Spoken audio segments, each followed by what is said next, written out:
Welcome, super fans, to Spider-Man 3 RNS Podcast. Yay. I'm Dylan with my co-host Evan.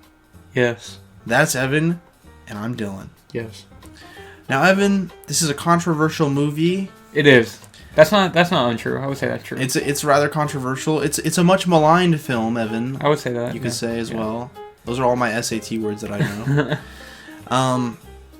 But yeah, Spider-Man 1 and 2 are pretty much universally liked, at least. And this one... Besides MCU stands in denial. Alright, well, they're not really people. Yeah. We don't have to consider them people. But yeah, Spider-Man 3, I think we'll get into it. There's some good, there's some bad in there. Yeah. It's definitely not... like, people used to put this in the same category as, like, Catwoman and, like, Green Lantern. No. Not even close, I would say. Not even close. I definitely would say not even close. Yeah. This is a good movie. It's just not as good as 1 and 2. Yeah, if they just let Sam Raimi make his movie. Yeah. It Would could have have been good. Would have been good. So, Evan, I just wanted to speak on our general thoughts real quick. Yeah. I'm going to say, should we mention that we're just not doing the format we did 1 and 2 because they were very draining? Yeah, they we might be able to get away with that with some movies, but we just had so much to say that, yeah. So and in general, there's less to say, I think, about 3 than 1 and 2. So we're not gonna watch the movie while we talk here. I have some, well, geez, excuse me, but we're gonna read off my notes. Yes. We're gonna go through my notes and talk about each point or whatever. So general thoughts? So general thoughts, Evan. You want me to take it away? Yeah, you go ahead. What are your Spider-Man general 3? thoughts? I like this movie, but of course there's the but of Spider-Man 3.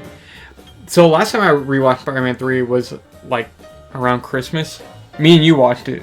A couple years ago. No, it was last year. Last year. Yeah, and when we rewatched it, then I was like, man, Spider-Man 3 is fun. I like this movie. Spider-Man 3 is epic. You know why I think we liked it?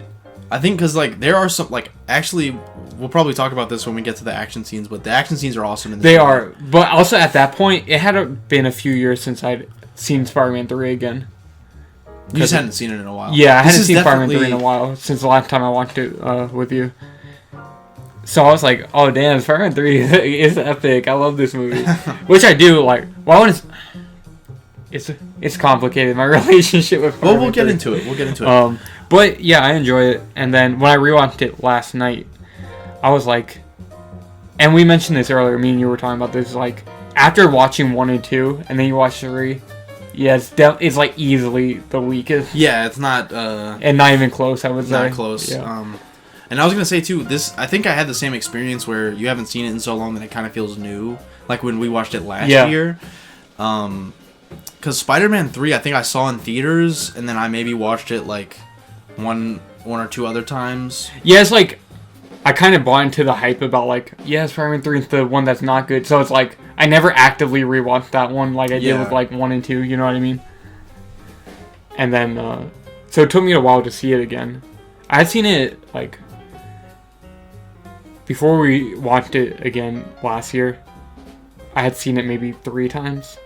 And then we watched it again then. Yeah, I've only seen it a few times, too. And it does have, like, some stuff that jumps out at you, some stuff you might forget about. Like I said, the action scenes are really good, and I think one reason we might have liked it last time is because I think we were just like, oh, the action scenes are cool, like there's funny emo Toby, so funny, and then we were just kind of talking and joking through the bullshit. But like that's it. If you sit down and watch it is a fun movie, so it's good to watch with a friend. It's way more fun to watch with a friend than to watch alone, which is ironic that it's the only one that we're not watching together. So that's the thing. I was like, laying in bed, it was like 11 p.m. and I'm watching this. I'm like, ooh, I was feeling it at some points. Yeah, if you're sitting down, it's just you and Spider-Man 3. Yeah. You might not have a great time. It's actually probably a great movie to have on like at a party or something. Yeah, I would agree. Just in the background.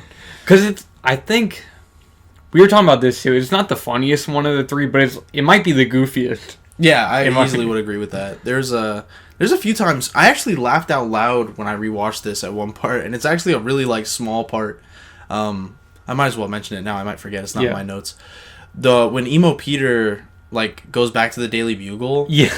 And then he's like, I want the job. I want this. And then he kicks. Well, it's after he like gets rid of Eddie Brock. And then he like kicks his feet up on the desk, and like the way Jonah looks at him, that made me laugh out loud. I'm gonna say that part had me laughing too. And I don't know if you noticed Betty in the back. That's like when she's like, she's trying to feel him in that part. The part she's behind the window. The part where they're like pressed up against each other talking, like they're almost touching, like Peter and Betty, and I'm like, why is she into him now? Like I guess cool the symbiote, guy. Right? Yeah, he's a cool guy. Yeah, the symbiote.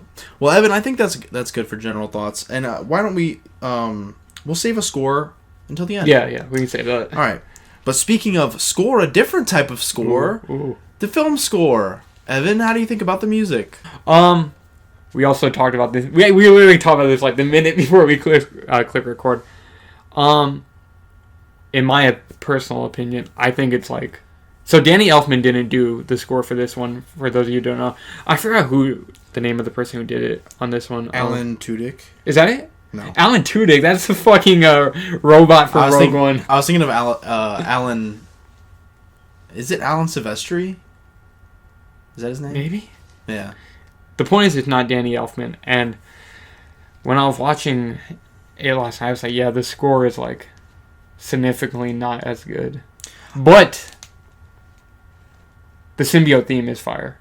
The symbiote theme, I mean, that's all I really noticed. Like, we've talked about this on the podcast before. I'm not huge on music and movies. I kind of do have the mindset of it's like, if you don't notice it, it's kind of doing its job.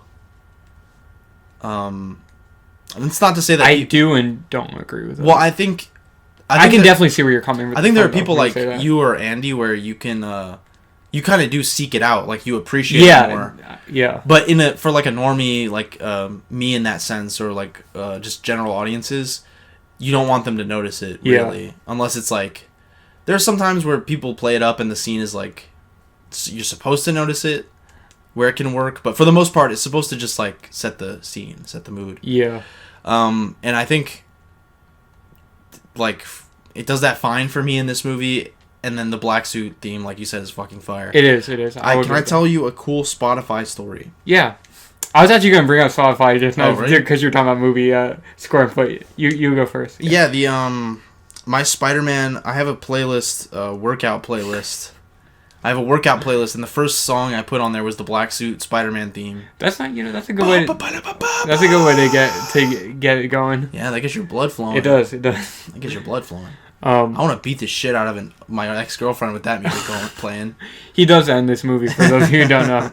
No, he doesn't beat the shit ever, but he definitely he hits her pretty hard. He gets close enough. Oh yeah, just this is completely unrelated to Spider-Man though. But you're talking about me and Andy in the movie scores. It was funny for the Spotify blend thing. Andy sent it. We both had that one Dune track. Oh right. The Hans Zimmer Dune score track, Leaving Caladan. Right. We both had that on our blend thing. That was funny. Dune. I love Dune. Oh really? You love it now? Yeah, I love it now. The score, as far as I'm concerned, fine. The black suit theme is fire. It's definitely not terrible. I just don't find it as good as Elfman's score. But then again, he also just reuses. Like he just uses the Elfman score too, like the theme, the Spider-Man theme. Yeah. But you can tell like it kind of don't hit the same. Yeah, I can see that. It falls a bit flat. Yeah. So the next thing I have, we don't need to linger on this too long. The opening credits. Oh, I actually did have something to say about this. I was thinking about it last night. What would you have to say? I don't like the opening credit for 3. Well, yeah, that's what I was going to say too. Yeah, they're lazy. Exactly, because part 2 you have... Well, in part 1 you have like, the kind of cool CG thing, it's weird. And then 2, you have the Alex Ross art, which is fucking awesome. And then 3, it's just pictures. It's just pictures of the old movies. Yeah. And then what was even worse for me about that, it's not even just that, is that they chose to just recap part 1 again. That's what 2 did. Don't they do 2 too? But barely. Most of it is part 1. That's weird. Yeah, they only have a few screens from part 2. Well, there's something I wanted to talk about. Almost all of it is part 1. I think it's okay if we jump to this now. And that's why I was like, yeah, that's lazy. I think that might also have to do with this movie is like mostly tied to part 1. more than 2. I would agree with that. I would definitely agree with that. And I think it's weird because there's a lot of franchises or trilogies that do that. I'm about to say, I never actively thought about that, but I definitely agree with what you're saying. It acknowledges way more stuff from part 1 than it does from part 2. It's like this weird kind of like trying to get back in your comfort zone thing. Yeah. Because it's like New Hope and... that was a good point, though. It's like New Hope and Return of the Jedi, you know? Like, Empire takes it in like a different direction, and then Return of the Jedi just kind of does like very similar New Hope stuff. Or like, there's another example I thought of, but yeah, I don't know. It's like when you do a really like good, challenging kind of sequel for the second one, and then they just want to go back in their comfort zone for the third one. It's kind of weird. Yeah, there was. I guess maybe we'll talk about it in a bit, but something with Harry, MJ, and Peter, in like definitely mirroring part 1. Or I guess I just talk about it now. There's several things. Yeah, but like the thing that stuck out to me when I was watching it last night was like, it seems like Harry, after he loses his memory, he takes that role that Peter had in part 1 for MJ, where she's like telling him the stuff she can't tell her boyfriend and stuff like that. You know, like you remember in part 1, she's like, "Don't tell Harry about the job." Yeah. Or she's like, "Oh, don't tell Peter I got fired." Yeah. That's what it made me think. You know what's of. funny? It's like they do like a mirroring of that. I thought something very similar to that, which is really interesting. And also, Harry wears his outfit from part 1 too, with the jacket. Yeah, remember when they first go to not Peter's house, to Harry's house. When he first come back from the hospital, he's wearing the jacket in his like red shirt from part 1. Oh, that's weird. The green jacket. I'm surprised you didn't notice that. No. Why would I notice that? I don't know. But there's something weird I wanted to mention that I had way later in my notes. But Peter is kind of Harry for. He's kind of hairy. Yeah. You know that part where his shirt's off? He's so hairy. That'd be interesting. No, Peter becomes kind of a hairy type character for Eddie. What do you mean by that? Like, he becomes, like, the guy that, like, Peter's the guy that Eddie kind of wants to be, I guess. It's not really, like... I can kind of see that. It's not really super explicit, but kind of... It feels like... It's like people say Bully Maguire, like... Yeah. That's not exactly what people mean when they say that, but, basically, that's what people call, like, emo Toby, right? Yeah. Yeah, Bully Maguire. But they edit him into, like, movies and shit. Yeah. Yeah, but, what I mean is, like,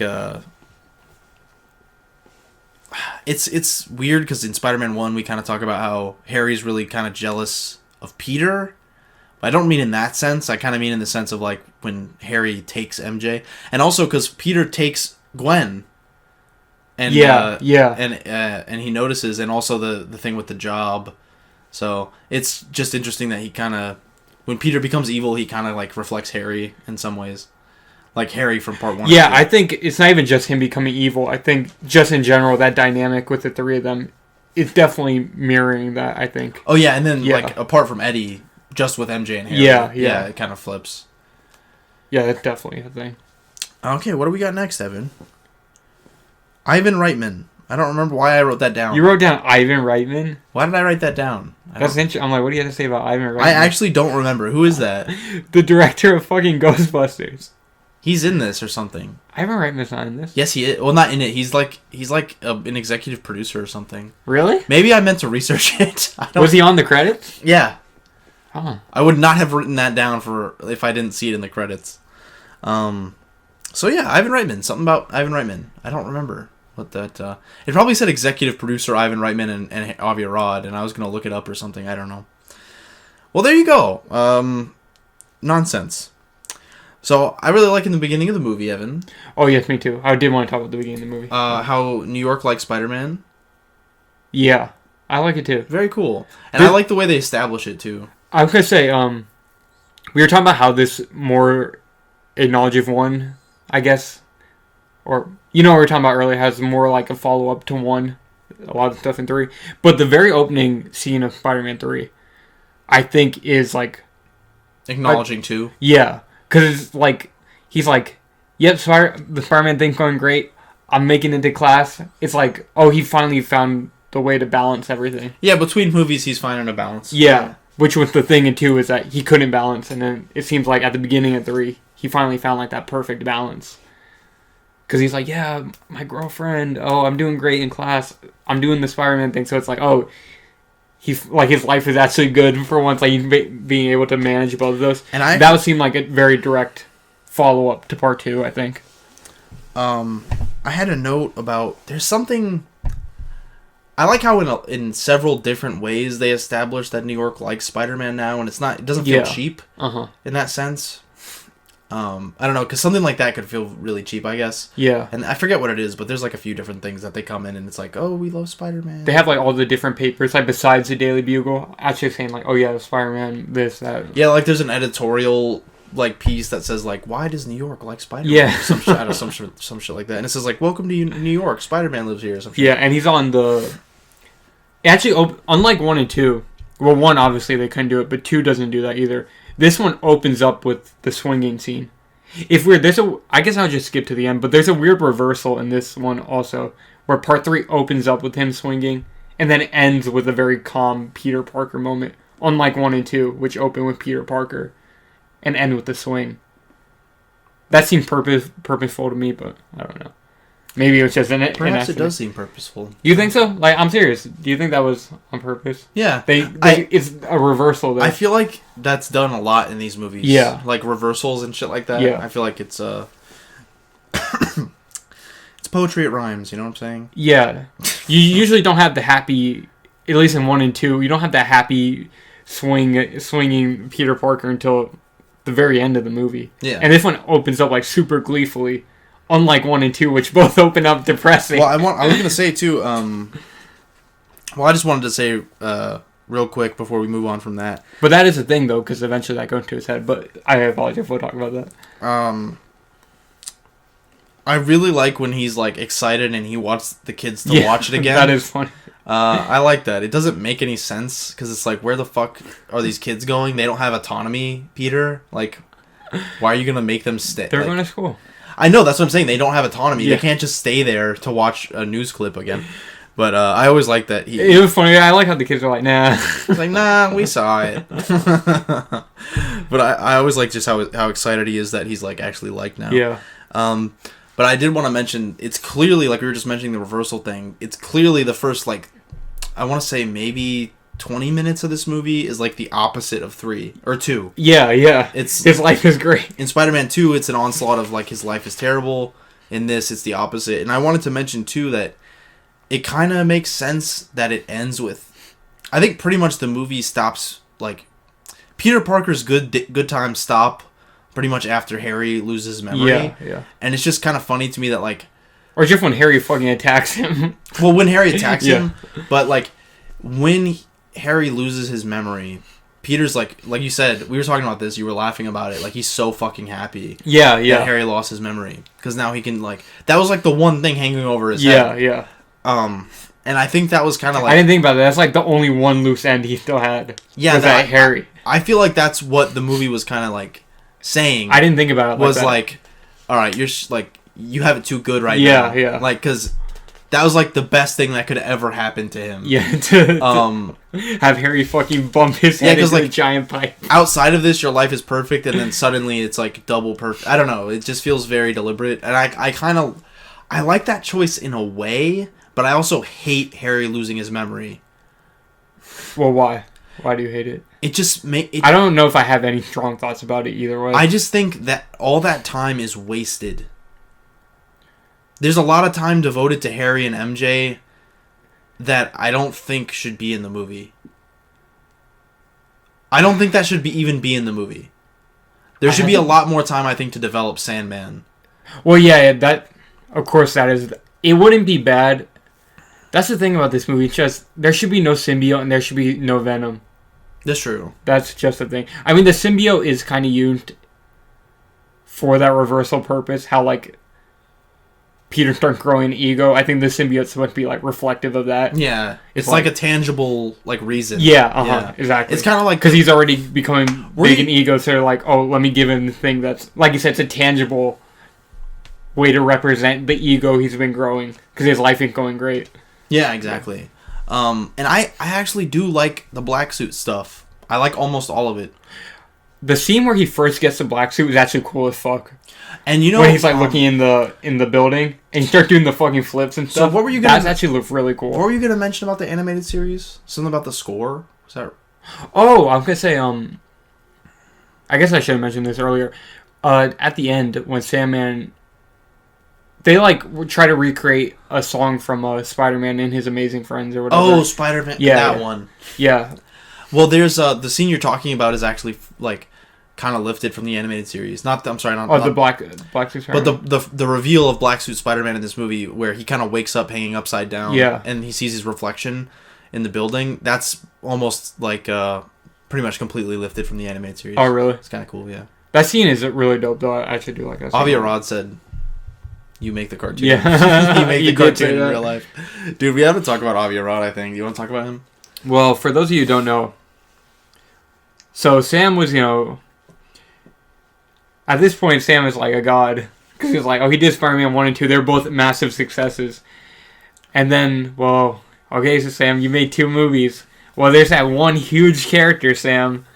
You know how we can make even more money? Put that big character that you're not a fan of. Put him in this movie. Yeah, so if you don't know, too, like, Spider-Man 3 was kind of going to be just Sandman and maybe New Goblin as I'm pretty sure I feel like the Harry thing was always... Yeah. Well, 2 ends with that, so that was always going to be a thing. Yeah. So I think it was just going to be them and maybe some other shit. I don't know. I'm not Sam, but... Yeah. Really... But I think they could have found a way to make it work with just Sandman and Harry. Yeah. Especially doing the forgiveness thing that this movie has in it. I think the one thing I don't like about these movies, and of course they're perfect, and my opinion is wrong here. Yeah. My opinion is wrong right now, what I'm about to say, but I don't like how every villain has, like, an excuse. It's kind of like we were saying about Symbiote Spider-Man. Yeah. Where it's like, they're given kind of this excuse to act really, like, I don't know, like, if disruptive is the right word. Like, they're given an excuse to not. It's always like an enhancement of their personality. Yeah. They're like. I do like that personally, but I'll let you finish. I feel like you could give it room to, like, have say like Otto Octavius be characterized on his own. Yeah. Rather than like, you just have to have this snap moment where it's like, well, they're bad now. Like, they still are kind of the same guy, but they just have this evil switch that's turned on. Yeah. I don't really like that. What you said before was a good way to put it, and we actually have talked about this in 1 and 2. I like it personally, but like you said, it's always like them turning into villains is always a tangible way to represent what's going on with their mental state, or to like exasperate some kind of character trait that they have or something like that. For me, I like that personally because, like, we talked about this in the last episode too. I do like how Spider-Man's like moral of the story type, versus other superheroes. For me, it works like that. But I can see what you mean. It's like, at a certain point, it's like, okay, maybe you're doing this too much. You know what I mean? It's like, it gets repetitive at a certain point. I can definitely agree with you. I think you easily get away with it with Green Goblin. Yeah. But once it happens with Doc Ock, I'm kind of like... Well, yeah, you mentioned that how you thought it felt kind of lazy with Doc Ock. Like, but I think also you do get, like... For me, it's not that big of a deal just because I know it's a movie. Like, it's a 2-hour movie. Yeah. And you don't have that much time to show, like, why this person that Peter idolizes, this, like, person that's, like, hugely successful. You don't really have time to go into why they would do, like, evil things in a cartoon costume. I agree. So, it saves you some time and you get to the good stuff. You get to the meat of it faster and whatever. So, I can let... excuse me, Jesus Christ. I can let it slide. But Vulture... I think in Homecoming. Yeah. He's a good example of not doing that. I think. I'd have to think about it. It's pretty good. Pretty good example. Just off the top of my head, I can't really think of Homecoming. I gotta think about the movie first before I can talk about it. Like, Lizard is like the worst version of it. Oh, and The Amazing Spider-Man. The worst version of actually doing that kind of thing. Yeah. But then Vulture is kind of a fix for it. That's one thing I can give the MCU, I guess. They don't do that. Yeah, but their villains usually suck, though. Their villains are usually the worst part of the movie. Exactly, so it's like... give and take. You gotta use villains in a smart way. Yin and yang. So for me, it's like, I don't know, it's just... I feel like all 3 of the Spider-Man movies, 3, it gets really messy because there's so much going on. It's hard to take like one discernible theme away from Spider-Man 3. But at least 1 and 2, I feel like when they do it like that, it's easy to have a takeaway message with it. You know what I mean? Mm-hmm. Yeah. You know what I think might have been a good idea for this movie, which they could have made a compromise. I think. What do you mean? Our beautiful. Oh, that's what we were talking about. Avi Arad. Yeah, yeah. Well, to fully explain that, he's a very fun little character. He really is. Like he worked with Kevin Feige back in the time. Yeah. He worked, of course, with Sam as well, and he basically was like, he was a glorified like toy person. Like he was an executive producer on all these movies, and he still is to this day, and like many cartoons. But really, what he does is like make sure that they're marketable, and make sure that they make money. He's the producer. That's what producers do usually. But it's just so funny that like he's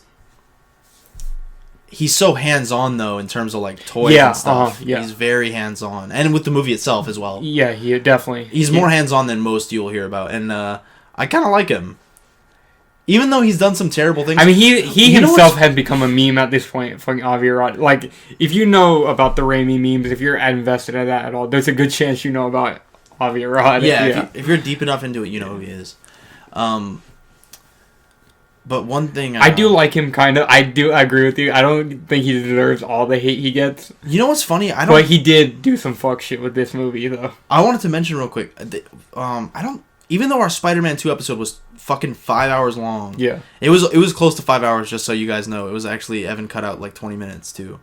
Even though we talked about it for almost 5 hours, I don't think we mentioned the Avi Arad thing, did we? No, we didn't. That's crazy. Yeah, I guess we can talk about it now, because I want to talk about what he did with this movie too. But, yeah. This wasn't Sam, though. It was when they were originally... well, can we take it back real quick? Yeah, actually? Because I want to talk about, real quick, Spider-Man 1. Okay. I think in Spider-Man 1, there was supposed to be a Green Goblin mask that was like way more comics accurate, and it was like motorized. Yeah, you can find it on YouTube, by the way. I think Avi Arad was the one that vetoed that. Or was it him? I think it was. I'm honestly not sure. I'm pretty sure it was him.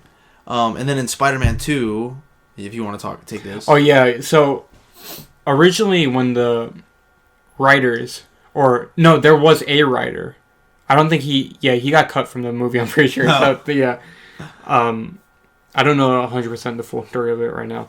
But there was a writer who was originally working on like the original screenplay for Part 2. And he was like thinking about putting a love triangle between Doc Ock, MJ, and Peter Parker. And Avi Arad was like, no, fuck no. So yeah, for that, Avi, you're the GOAT for that. But I think no matter what, even without Avi, I don't think that would. Yeah, I don't think it would have ended up going through anyways. But it is a known fact that Avi himself was the one person who was like, yeah, no, we're not doing that. That is extremely stupid. Yeah. And also for 2 movies in a row to have like a love triangle, but like with a different guy. But it's even weirder. It's like this old fucking frumpy old man, Doc Ock. Well, I always assumed if they did that, he would have been younger, but I don't know. That would have been, that would have been worse. Like pretty much worse. And then you don't have the Rosie thing, obviously, so it's like, yeah, it would just be weird. Spider-Man 2, we don't need anyone else changing that movie. Yeah. But then Spider-Man 3... Yeah, you want to take this one? Well, we were just talking about it, right? Yeah. Basically, Avi Arad said... Yeah, you explained the whole thing, basically. But you're being a bit coy about it. Basically, Avi Arad said, Venom is like the most marketable Spider-Man character after Spider-Man. Put him in this movie. But, yeah, there's... Oh, you're Avi actually shamed Sam Raimi, which is deeply fucked up. So it's like... There were a bunch of fans writing in or whatever, demanding on whatever the internet was at that time, begging for Venom to be in Spider-Man 3. And then Sam Raimi doesn't like the character Venom, and he didn't want to put him in. Yeah, Sam Raimi likes all the the classic Spider-Man villains. Yeah. And Venom, I think, is like the late 80s. Yeah, late 80s, early 90s. McFarlane made a Venom. Did he? Yeah, McFarlane is the creator of Venom. I guess that's... Yeah. Huh. Which is why he's good for a brief... He was good for that, and then after that, it's like, oh, really? You're still doing that? But, Avi Arad was like, yes, Sam, why do you hate the fans? Why do you not want to do what they want? Which is like, well, a lot of times the fans are stupid. Let's just be honest. Yeah, they are. Yeah, let's just be honest. Yeah, if honestly... They don't know what they want. Honestly, if all your... Like, not all of them. If you have a huge part of your fan base that's like... you have to do this. You have to do this. Don't do it. Yeah, I agree. That's why we don't have timestamps. Yeah. Something actually multiple people have asked us for. We ain't doing it. No, but like when it comes to stuff like this, a lot of times the fans, they just be asking for stupid shit. Yeah. They don't even think, like, will this work or not. It's like the first thing that comes to their mind. Yeah. It's like, oh, what about Venom? Yeah, exactly. Nah. And, well, we all saw the results of that in this film. And the choices for Venom are so strange as well. Mostly, I mean, the casting. Well, and yes, that's very... We can just talk about that now. So, Topher Grace... If you know Eddie Brock in the comic, he's like a big dude. He's a jock. Yeah, he's a big dude. He's supposed to like be the opposite of Peter Parker. Yeah, he's supposed to dwarf Spider-Man. Yeah, too, like physically. And then in this, they made him a scrawny nerd. Topher Grace, very strange casting. He's scrawnier than Spider-Man. Yeah. Which is insane. Why would you make that choice? In that way, Tom Hardy's actually good casting, but we don't have to talk about that now. Well, I wanted to mention, too, like, I think they might have been going for, like, they wanted to parallel Spider-Man with someone that was more similar to him. I agree. But that was, like... But that, like, defeats the point of what Venom was supposed to be. That's not really what Venom is at all. But I think that was... I'm completely reaching here. I have no idea. But I think that might have been Sam trying to give depth to a character that he didn't like and didn't see much depth in. I can definitely agree with that. Oh yeah, and just a little fun fact: Topher Grace left. He did not do the last season of that '70s show, so he can make Spider-Man 3. And I had this weird feeling that he probably regrets that. Yeah. Yeah, I had this. Looking back, he probably regrets it. Because his career's basically over anyway. Yeah. So, yeah. Sorry, Topher. Well, like, why would you have left this? Because that '70s show is actually pretty good for what it is. For what it is, that '70s show is pretty good. And ew, Dylan. What? I have to clear that. What? For what it is, that '70s show is pretty good. And yeah, you left. You didn't finish the show just so you could go make Spider-Man. He kind of burned like the one thing he was known for to make a really to do like a really shitty performance in like a not well received movie. So the only like good like his only saving grace, Topher Grace in performance. His only saving Topher Grace. No pun intended. His only saving grace is that like, well now a bunch of his lines are like memes now and they're pretty funny. Like it makes it better retroactively his performance because like oh yeah he said the funny line from the meme. You know what I mean? So yeah. But if you're like looking at it objectively, he's not good in this movie. I would say he's the weakest link in the cast. And like I said, that boils down to or like we were saying, pretty much boils down to the director of the movie did not want to use that. Yeah. But what I was gonna say earlier, I'm sorry. Just very strange casting. That, like I said, I think it was like a deliberate choice to try and mirror Peter, but it was just misguided because he just doesn't like the character, and I don't blame him. Venom's not like that great, but yeah. I wanted to mention earlier. We started talking about something else. Shit, what was it? Gypsum Crow. I don't know. It was a good point though. God damn it. Something about Sandman? No, I don't know. Well, we can talk about Thomas Hayden Church. Yeah, we talk about Thomas. Yeah, so, but... completely on the other end of the spectrum. Yeah. Thomas Hayden Church, great casting. Yeah. And a good performance for at least what he's given. But that's the thing, he's not giving much, and that's what brings it down. Oh, I just remembered, okay. I think a compromise they could have made if they really wanted to do Venom in some way. In this movie, no Venom. Only black suit. Yeah. Just have a setup. No Venom. Only black suit. I think you can maybe still do the black suit thing with Sandman and Harry. Yes. I think you absolutely could. Because I feel like his arc maybe would have been similar. Yeah. If Avi Arad was like never like Venom, do Venom. Yeah. He might have had a similar arc in this movie despite like not having the black suit. Yeah, and like you said, the black suit kind of way to make it more tangible. Like you said. So for that reason, I agree with you. Because that's like, okay, you do the ego thing, but you don't have black suit, and then you want to bring it later when you already did that story arc. Yeah, you know what I mean. So you might as well just do it now. Yeah, and then you can appease Avi Arad because it's like, look, Venom's coming later. Yeah, and then just never do it. Yeah, because you rebooted. Actually, no. If they did, Spider-Man 4 might exist if Sam had more of his way, like we might have got Spider-Man 4. Yeah, that's actually because we were extremely close. Yeah. We were very close to getting Spider-Man 4. But if they did the two-parter thing like you're mentioning now, I feel like Spider-Man 4 would exist right now. Yeah, and we would be living in a much better world. Actually, maybe not, because it would be the Venom Spider-Man 4. But it'd probably be better, though, than just give Venom his whole movie. Well, because like we said, instead of it just being this. A huge issue with this movie is it's too cluttered. And it kind of has the benefit of, like, you can cleanly cut half of the story out. Yeah. And no one would be really that mad about it, I don't think. Because if there was a Spider-Man movie where it's the black suit, and then he rips it off, and it kind of, like, slight cliffhanger for Venom or something. Yeah. I feel like that's satisfying enough. Like, the catharsis of, like, taking the black suit off is, like, good enough for the end of a story. Yeah, yeah. Where you don't need to have him turn into... That's so weird and rushed at the end. No, yeah, like, Venom's really only in the movie for, like, 10 minutes. It's really weird.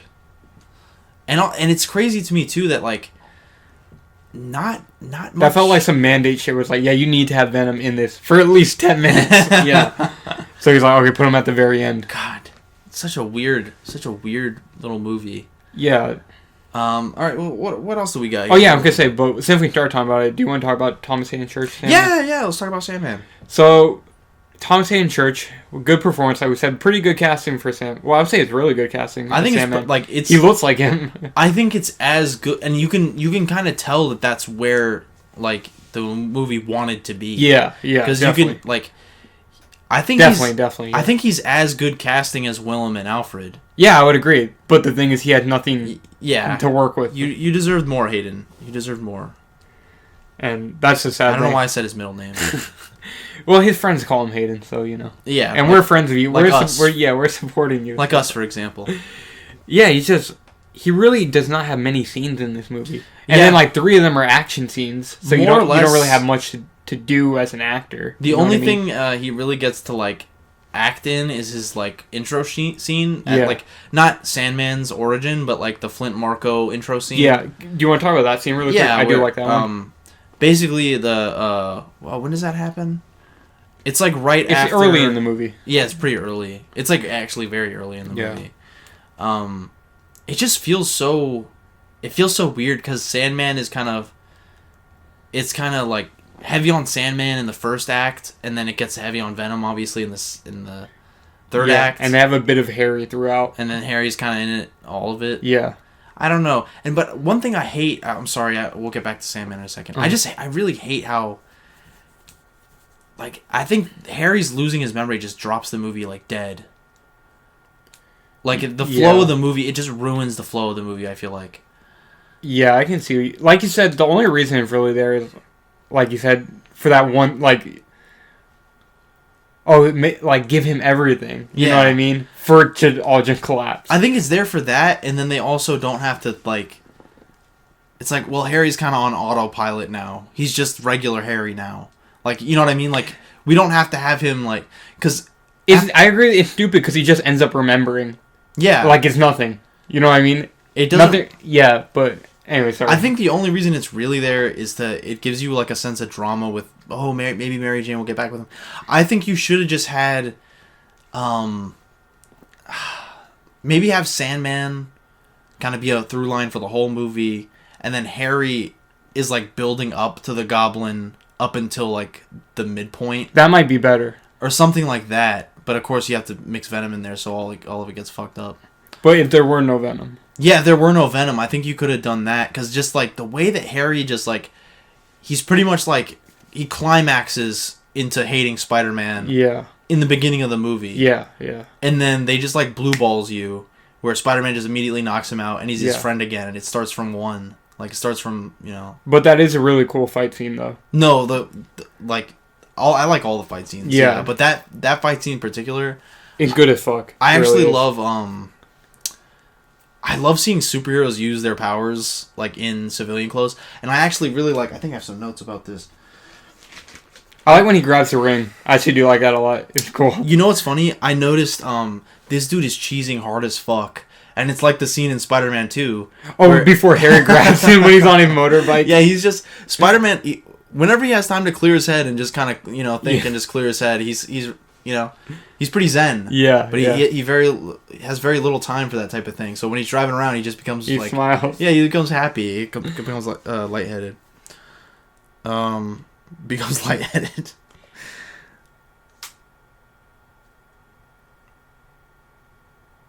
What was it about?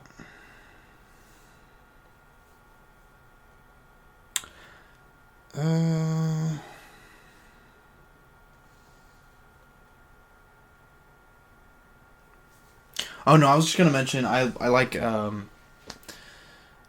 just the sense of danger is pretty palpable in the first fight. Just how he catches him so off guard, and it kind of feels like a progression too of the first movie where it's like, oh, these normal criminals almost hit you with the car. Yeah, or on the moped. In this movie, it's like someone that actually like is a super villain that wants to kill you.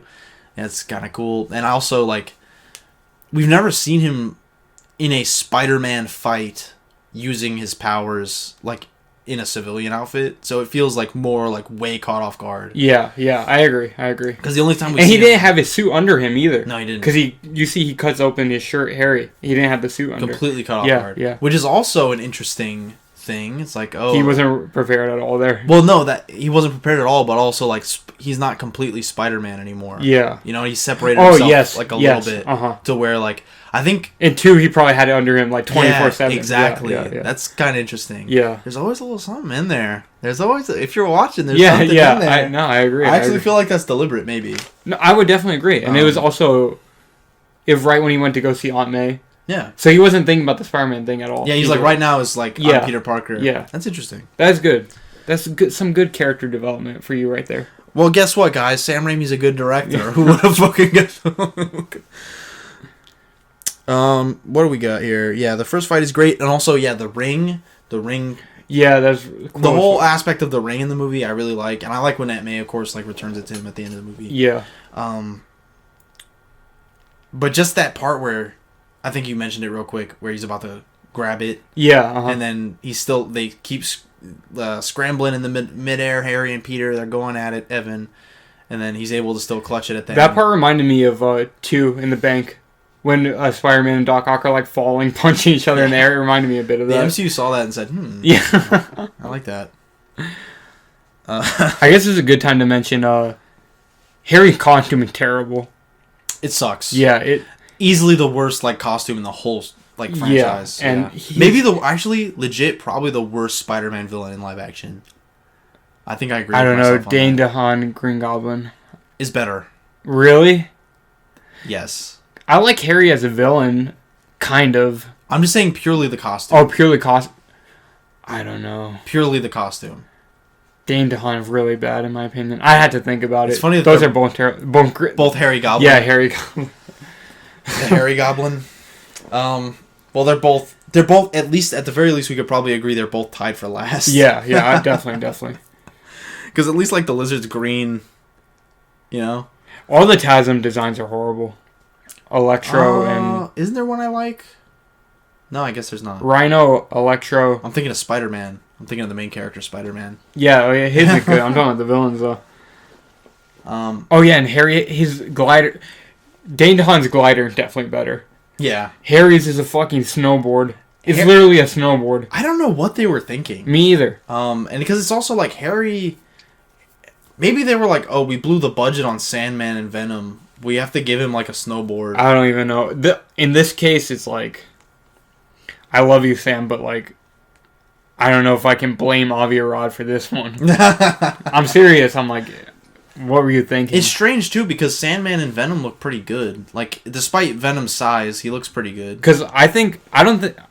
Harry wasn't a thing where Avi was like, yeah, you had to do Harry. That was a thing and Sam definitely already wanted to do. Yeah, already. That was the thing Sam would definitely already do. But so, what were you thinking with that costume, man? Who knows, That's not good. Who knows? I'm just saying. Well, it's not like... I mean, we do credit him for everything because he is a genius. And I'm kind of backwards, like, trying to backwards engineer a way to make it not his fault. But the thing is, Sam is like... If you're talking about it in a modern sense, it's like, yeah, most of the time, at least for MCU, these directors don't...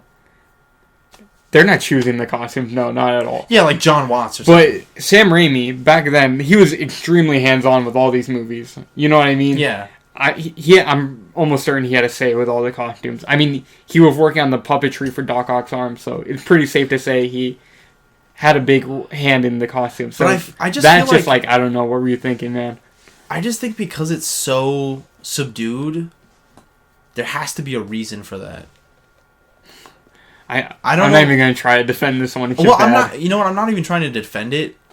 I'm just trying to think because it stands out so harshly from all the other villains. Because obviously Green Goblin doesn't look accurate, but he definitely looks like the like. Well, he has a cool costume. At least you can read him as the Green Goblin, and he looks fantastic. Yeah. Like fantastical enough. Spider-Man looks dope. No, he looks fantastic. He looks fantastic and fantastical all in one.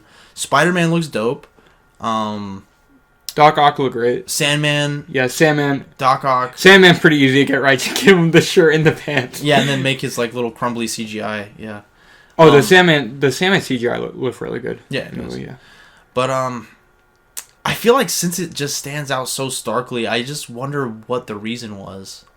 I don't know. There's a lot of things I guess you can question about this movie. Maybe the budget really is, but then again, this movie.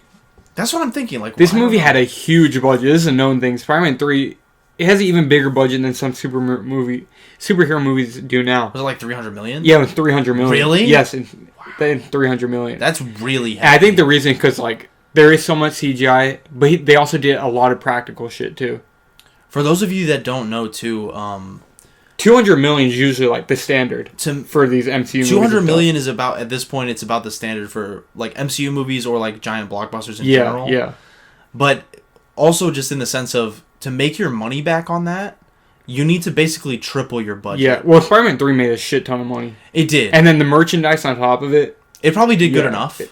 But like basically for a movie this size, let's say it's $200 million. You have to make, of course, $200 million to make your money back from the budget, and then you have to make $200 million back to kind of make it worth it in a way, like for the actual company itself. Yeah. Like, and then I think Spider-Man 3 made like 800 something million, which is really good. And you're only really starting to make money back once you get past double the budget. You know what I mean? Yeah, that's what I'm saying. So if they made 200 million profit just off the movie alone, that's 200 million profit. That's really good. And then the merchandise for this movie went crazy. Of course. So they made a shit ton of money off this movie. Yeah. And they still do to this day. They re-released the Raimi trilogy a lot on Blu-ray. So, they're still milking it. You know what I found out? I think actually all my special features are in one disc. Oh, really? I think they are. Is it like a separate one? The only Blu-ray that has a second DVD or like disc, I mean, is it Spider-Man 3 one? Yeah. So I guess I just didn't know that. But yeah, so freaking Spider-Man 3 make a lot of money. Yeah, and cost a lot of fucking money. What else we talk about? Oh yeah, so we kind of talk about the costumes and the budget and whatever. So I have no idea what the fuck is up with the new Goblin outfit, and also that's a stupid name. Everything about Harry in this movie is pretty bad, except the ending is pretty cool. The fight scenes are cool with Harry. And then, the ending is also cool. I remember when it came out, everyone was like, New Goblin's awful. Which he is to a degree, but I don't hate him as much as everyone else does. Well, but it's mostly just for the fact that, it's the character that I already knew from 1 and 2. You know what I mean? Yeah. I just don't like, the costume sucks, but all of his fight scenes are awesome. Yeah. And his, return at the end, but really his characterization, throughout the movie and, what they choose to do with him is terrible. Yeah, I agree. Yeah. So, Evan, do you want to move on to something else? Yeah. We still didn't really finish the Thomas Hayden insurance thing. Do you want to finish that up, or?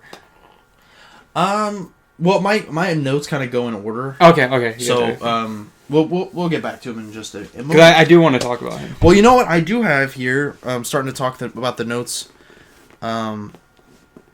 Well, first of all, like we said, the scene where he goes and meets his little daughter and he escapes the police. I like that scene a lot. Yeah, me too. It feels very... Actually, Sandman's, the piano theme that plays for Sandman, this... I know it actually is really good. I know what you're talking about. I do have to give this score some credit. I do like that one a lot. Also. Me too, actually. And like I said, I never remember that, but it's I couldn't hum it, but I know what it is. Yeah. I know what it is. It's actually good. It plays at the end, and it plays during this scene. And something about piano. Oh, and it plays when he's trying to grab the locket when he first turns into Sandman. And that one was fucking amazing as well. You can really just tell that this is You can tell when the movie he likes like starts and stops. And this was definitely supposed to be the Sandman movie. I know, which is so sad. It's so fucking sad. But I was just gonna say I like a lot how this movie. It kind of furthers the style of Spider-Man 2 and Spider-Man 1. Yeah, like it kind of keeps that. I don't know what to call it. I guess it's like it's a pretty slick looking New York with like these polished cop cars and like the stark contrast with the shadows on the New York streets and shit like that. I like that look a lot. I think it's perfect. Yeah, I agree. I think it probably does look more like part 2 than it does 1. Yeah, I think they. It did have the same cinematographer though. Bill Pope did 2 and 1. I think they progressively get better. I think they progressively get better. I don't know if I agree with that. I was actually thinking last night. I do think, just cinematography wise, I think 2 does look better. I think in general you're right, but I'm more talking about like the style. Can I pause it real quick? Sorry, Yes. I just want to blow my. What were you talking about? Let you go. Sorry, guys. I had to blow my nose. Evan had a little, he had a little hygienic type issue, and we took care of it. Hygienic. Gosh, I really don't remember what I was talking about. Something about Spider-Man 3. Spider-Man 3, Venom, Sandman, Avi Arad, toys. We were talking about how Harry? No, I don't know. I'm gonna say how it felt like. Oh, he enjoyed it when he was making when it felt like the Sandman movie. We were talking about the cinematography at that point. Oh yes, okay. What I meant. Yeah, okay. I had said, I think 2 looks better, and you said in general, I think you're right, but. Yeah, in general, I think you're right. Like literally, like cinematography in terms of how the camera moves. But for example, like we're just talking about the Sandman scene where he first escapes prison, Flint Marko. I think that scene where he's like escaping back into his apartment, like I said, not the way the camera moves necessarily, but how the lighting looks and shit like that. I think it looks amazing. I think it looks better than a lot of stuff in 1 and 2, or at least as good. I think it looks really good in that scene, and a few other scenes like the parade scene looks fantastic. Yeah, I agree. The thing is with Spider-Man 3, as far as it's shot, you can definitely tell it's higher budget. Yeah, you can. And I don't know if I necessarily like that. Oh, I do. Personally. I do.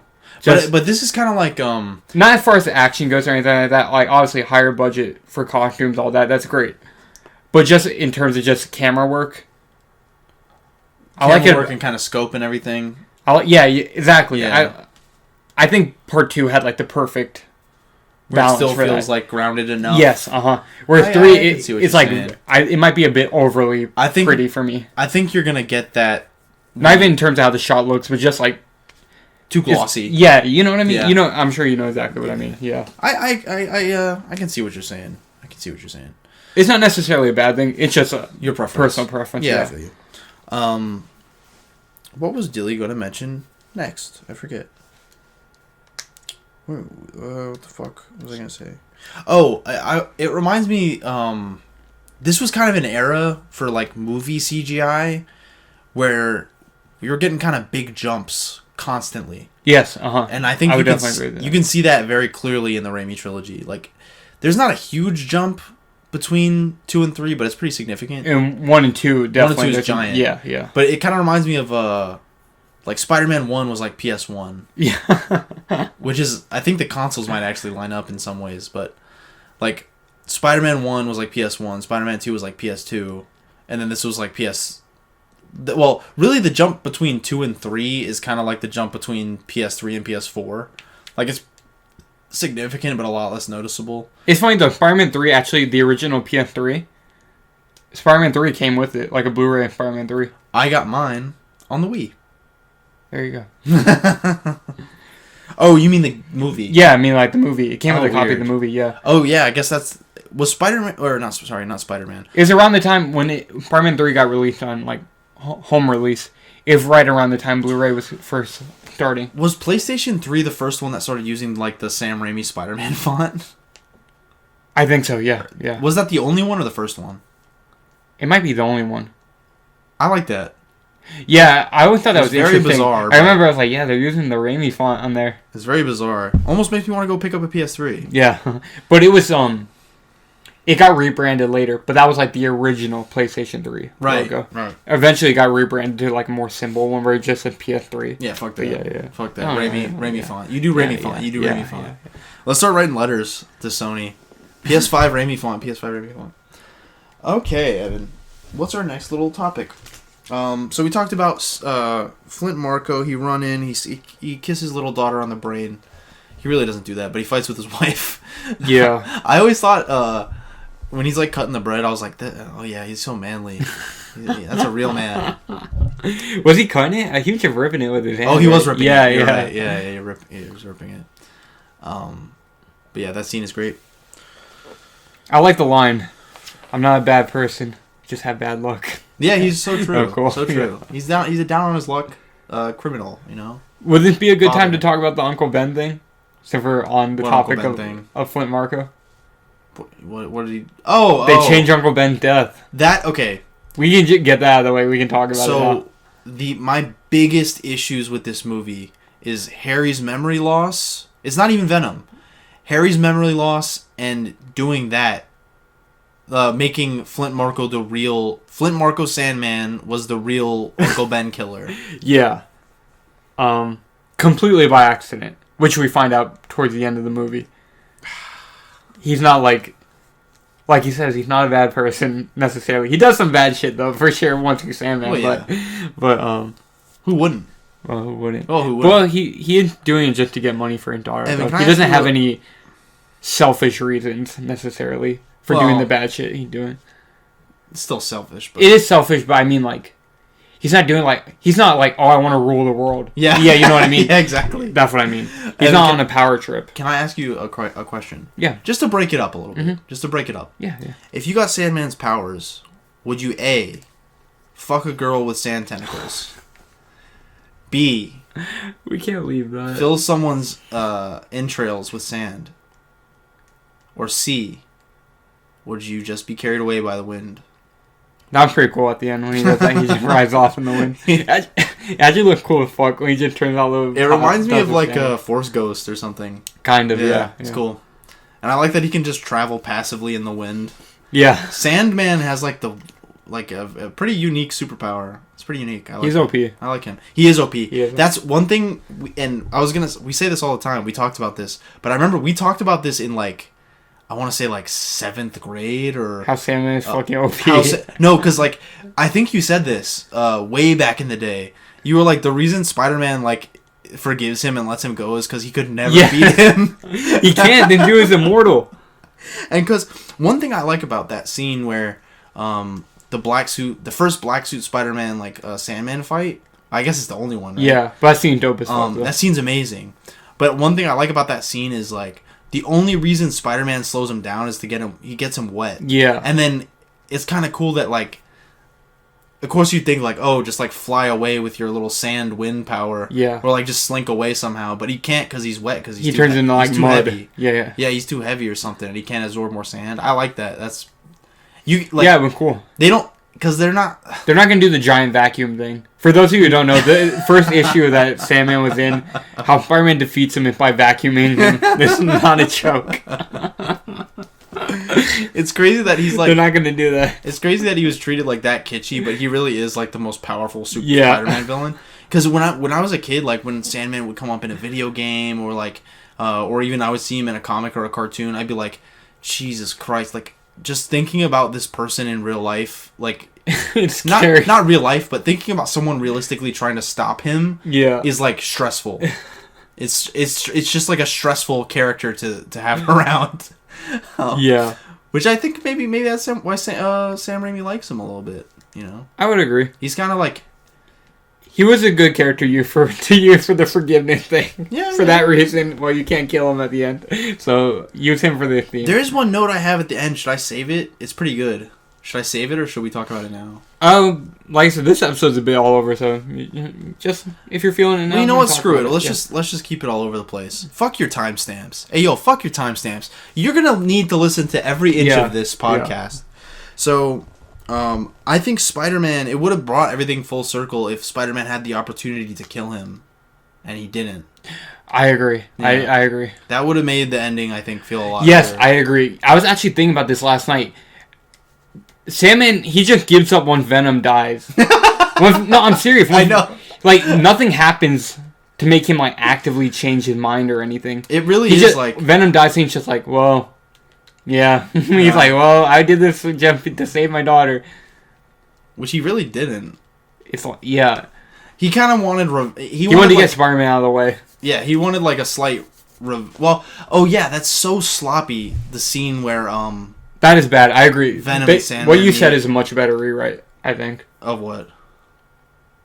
Oh, give Spider-Man the chance to kill him. Yeah, that would have been a lot better. I was just thinking about how, like... And then maybe they have some kind of human connection there or something like that, and he's like, yeah, I forgive you for what happened. Yeah. Which we didn't even finish talking about the Uncle Ben thing, but we can come back to it. Oh, jeez, yeah. It is kind of all over the place. And I even have notes and everything. I know, it's fitting. We're doing this on purpose. Spider-Man 3 is a movie that's all over the place. It is, in fact. You know, so we're keeping it thematic in that way. You know what? Yeah, we're consistent with the film that we're watching. Uh-huh. If it's genius, we're genius for 5 fucking hours. If it's all over the place, we're all over the place. This was definitely the best one to do this for. I agree. Yeah. I agree. Well, we might as well talk about the Uncle Ben thing. Like I said, it's probably the worst decision in this movie. And I wonder what stage that decision was. I don't know if I hate it, but continue. I don't know if I was just thinking, I wonder what state... There is something, I think I have it written down somewhere, I apologize. Something I do like about it. I can't remember quite what it was, but... sorry, I was thinking about that part where Peter's like, I didn't fucking hit him. Yeah. He's like, I didn't push him. Sorry, actually, that literally made me laugh. I told you what happened. Thinking about it. I told you what happened. That part is actually awesome. Flynn Marko revealed as the true killer of Uncle Ben. Yeah, that is just so wacky. Yeah, and it's weird. They're just like, yeah, he confessed himself to a fellow prisoner in Rikers. Yeah, it's like, why would he do that? Weird choice, Flint. I guess in that way it kind of gives you a bit of his character. He's remorseful? Yeah. So for that reason, I can see it. Because, yeah, as you learn towards later, when you get you get the flashback of Flint killing Uncle Ben twice. First, it's like what Peter imagines happened, where it's like he's like an angry criminal. He just shoots Uncle Ben in cold blood. Like how you would have imagined the first guy did it in the first movie. And then you get like the real flashback at the end. Which is like, he didn't mean to shoot Uncle... Like, the dude bumped into him or whatever. Yeah, first fucking rule of gun safety, Flint Marko. Don't leave your finger on the trigger unless you're ready to shoot somebody. Which, obviously, you weren't. Yeah, he was not. And Uncle Ben, or any given person, is not going to pay attention to the fact that your finger is on the trigger or not. They're going to pay attention to the fact that you have a gun. A gun on them, yeah. So, should have just not had your... But Uncle Ben was even tripping about it. Uncle Ben was just like, yeah, just go home. Just go home. Good old Uncle Ben. Still a good guy. Good old Uncle Always Ben. a good guy. Oh, yeah, in Spider-Man 2, when he's like... Uncle Ben's the only one that did the right thing that night. I don't think that's true. It's weird. I do think about that.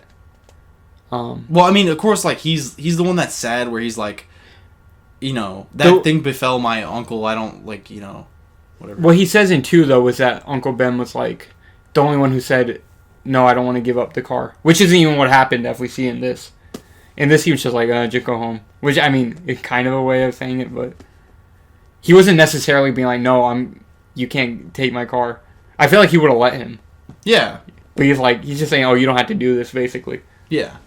Yeah, I don't know. But just the way, like, what Peter The way Peter words it is a bit... Well, yeah, we don't have to get too hang up on because that's on part 2, yeah. But, I just always thought that was weird, just because it's like, maybe in his grief he's thinking about it that way, but that's definitely... I don't think not giving someone something that's, like... Refusing to let someone steal from you under threat of death, like, I don't think that's not even a moral choice, I don't think. But anyways. Well, they kind of correct that in a way with this, though, because we see that's not what really happened. Yeah. Gee, Willow Wilson. But yeah, do you have something else to say about that? There was something about it that I actually kind of liked, but I can't remember quite what it was. Well, I want to say also, Peter forgiving him at the end, in a way, does kind of reflect Uncle Ben. Because at first he just wants revenge, but then he kind of steers back to... Just in the way that Ben reacted to it happening. Like, he wasn't like, dude, what the fuck, you're pulling the gun at me. He just told him, like, yeah, you should just go home. I feel like in a way that's kind of forgiving him. Yeah. So in a way it kind of mirrors what Uncle Ben did a bit. Maybe I'm reading too deep into it there, but... Well, I think in general, too, it just works. Like, like Uncle Ben's like a pacifist. Like, yeah, yeah. So it still kind of works. But, yeah, Sandman, just in general, in the movie is just... He's basically just the muscle. Yeah. In a movie where there's no brains. Like, yeah, you know, pretty much. You know what I mean? Like, there's no mastermind for him to be the brawn for. Yeah. Like, everyone's kind of... Yeah, Venom and Harry are kind of just like, I'm just going to beat the shit out of you. No one has a master plan or, like, a threat to destroy the city. It's interesting. Like, He definitely is the strongest villain in the movie. Yeah. Like we said. And like, probably all of them. Yeah. But, like, we mentioned this earlier. Venom pulls up on Sandman, and Sandman just dubs the fuck out of him. Which is awesome. I like that. That's the only part of that little scene that I like. It is awesome. And I think I texted you... No, I didn't text you this. This is in my notes. Imagine how fucking scared you would be if you were Sandman and you think Spider-Man swings up on you and you smack him on the wall and you see like a demon face on Spider-Man. And the fact that he just starts talking to him after, like it's normal, it's so fucking... It's just goofy. Really silly. It's goofy. It's really funny, actually. But yeah, their meeting scene is shit. That's what I have written down here. Oh. And that's what it's written down there. That's a bit later. Yes. I'm going to come back to it. What else we got? I wrote down my flopping is kind of random. What does that mean? Oh. It says MJ. MJ flopping is kind of random. Oh, like in the show? Yes. Oh, yeah, we haven't even talked about Peter and MJ in this movie. No. Okay. We kind of just jumped to all the toys. Yeah, we did. Oh, thank you, Avi Rod. But yeah, MJ flopping is pretty much just... It really feels unnatural. I don't know how you could have done it in a more natural way, but it just feels unnatural the way that she's pretty successful and she's one of the leads on Broadway, and then... In part 2? She's just review bombed by alt-right fucking people on, that want to destroy her career. And no, but yeah, like literally it's displayed as like every reviewer in the city is like, she's so wooden and terrible, even though like she was clearly on Broadway for a while. But suddenly it's like, no, she's bad. Yeah. One thing I do like though is I do like that song she sang. That whole scene is great. That's towards the beginning when he's like, yeah, my life is great. I have me and MJ relationship going great, and he's sitting. He's in the not theater. just an empty seat. Yeah, he's not. Oh, it's the extra sitting next to Peter is funny as fuck though. And he's like, yeah, that's my girlfriend. The dude's like the way he reacts is just funny as fuck. I wish you guys could see Evan's face. Oh, and yeah, you see his face too. You know when Peter's like mouthing the words to the song? The guy's just like sitting there with like this weird ass expression on his face. I feel like you know exactly who I'm talking about. I do. It's funny. Oh, gee whiz. But I guess we can talk about how do you feel about just the direction their relationship goes in this movie in general. MJ and the whole relationship, kind of Spider-Man, Spider-Man always gotta have a girlfriend or whatever. That's easily the worst. It's the worst in this movie than any Spider-Man movie, I think. Probably, yeah. Like, including the other ones. Oh. Yeah. I don't know about that. I definitely don't agree with. Because I thought you were just 1 and 2. Because I like Kirsten Dunst, and I like her and Toby, like, together. At least, somewhat. Yeah. But like, there's a good, like, they don't have a lot of chemistry together, but the writing is good enough, and I think MJ stands alone as a character enough to, like, it's good. Yeah. But in this movie, like, there's nothing carrying them. Yeah, actually, yeah. When I'm thinking about it, it's like, they really don't have too much chemistry in this movie. No. They have the least amount of chemistry than of all Which is weird, because in 1 and 2, I felt like they had a lot. Maybe you can chalk that up to the actors. So, for those of you who don't know, Peter, Tobey Maguire and Kirsten Dunst kind of had a thing. So, who knows? Maybe by that point they were sick of each other. But, maybe it's done somewhat intentionally because we see, for a good portion of the movie, Peter and her are losing touch with each other. Can I tell you evidence? And he's, going up with the Spider-Man thing, and she's kind of going down. Can I tell you a big brain thing I have? Yeah, uh-huh. You know, at the end of Spider-Man 2, we were like, oh... At the end of Spider-Man 2, if you didn't watch our big, bad movie review of Spider-Man 2, at the end, we were kind of like... the burden is, put on MJ now. Yeah. It's not put on her, she accepts it. Yeah. You can see some of the consequences of that in this. The immediate consequences. Yeah. It's pretty much immediate that, Peter has to... she's deeply upset, and Peter only has time to kind of give her, some slight lip service about feeling bad for her, and he has to leave. And I think she is a bit jealous also. And she is jealous. I would say, she's because everyone loves Spider-Man now, and I've become a bit of an icon. Yeah, that was yeah. But that scene, it does make sense though, because she hasn't told Peter yet that she's been fired. Yeah. So MJ, like we were saying, MJ basically just flops out of nowhere and is But it's understandable fired. to me. It's do you really want to open up to your boyfriend who's doing so great? Do you want to open up to admit, oh yeah, I'm not doing so hot right now? You know what I mean? It's like a pride thing. Yeah, no, yeah. I get it, but I'm not saying MJ is really wrong necessarily for not wanting to share. I mean, in a way she is, because she becomes such a pissed off little bitch about it. It's like part 2 where it's it's messy on both sides. Yeah. They're not perfect. And Peter's not doing it's kind of... he's giving her crappy lip service. He's not empathizing with how she feels. I wanted to say, I don't think that's true in that scene, because he thinks she's still on Broadway. Yeah. So this is since he thinks... when he's originally going to propose to her. Yeah. Right? In the scene where Peter's about to engage... we're just talking, I guess, generally about the relationship in this movie, not a particular scene. So if you haven't seen it in a while, sorry, it might be hard to follow. But basically, in that scene... She's kind of oh yeah, I'm not doing great, in general, or some shit like that.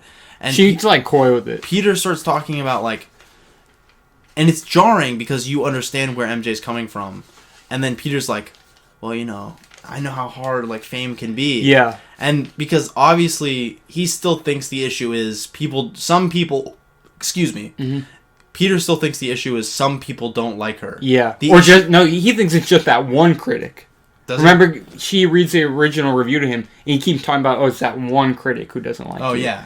Well, he doesn't know that. Yeah, so he misunderstands the situation. So what he's saying, if you're not paying, decent enough attention, I could see how it's what the fuck is he talking about? Yeah. But it's easy to forget, at least for me it was.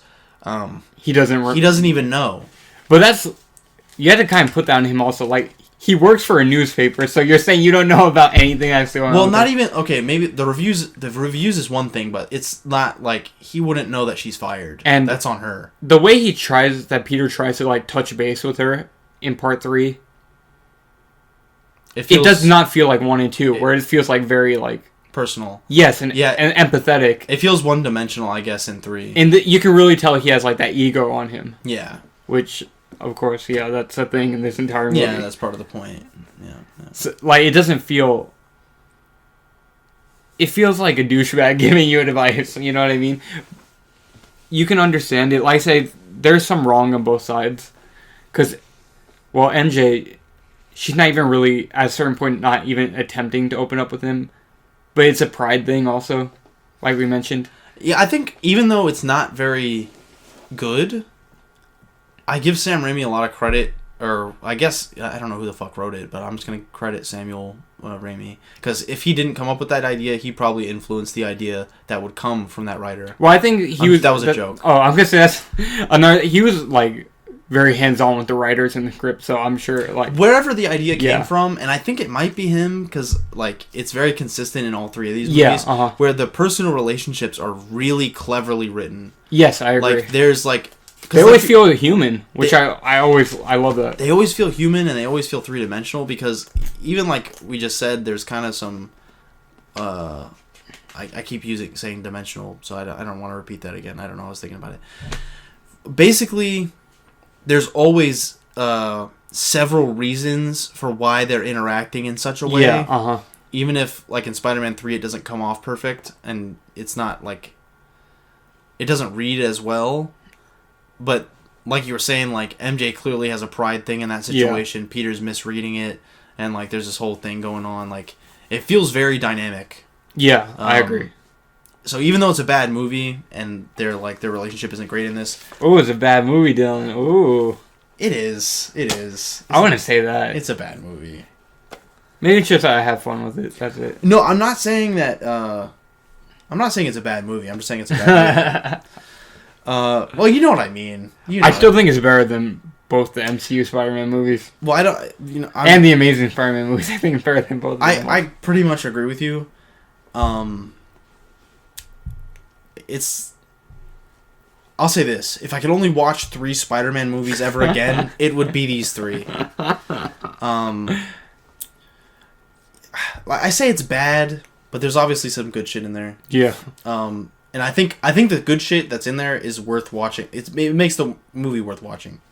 So we're gonna rewind it back a little bit. The part where Spider-Man first saves Gwen from the crane. Don't like that. Me either. It's really gratuitous. I don't like any of the Gwen Stacy stuff, honestly. It's interesting. It was always interesting to me that. What was the point of using the character? It's just another. It's like almost like Venom in that way, where it's just like, yeah, put Gwen Stacy in this. I don't think that's true. I think she was kind of put in, I think, for a reason. I don't know what that reason was. I feel like she has a better place in the movie. I like Gwen being jealous, or like I like Gwen kind of replacing MJ for a little bit. I kind of like that.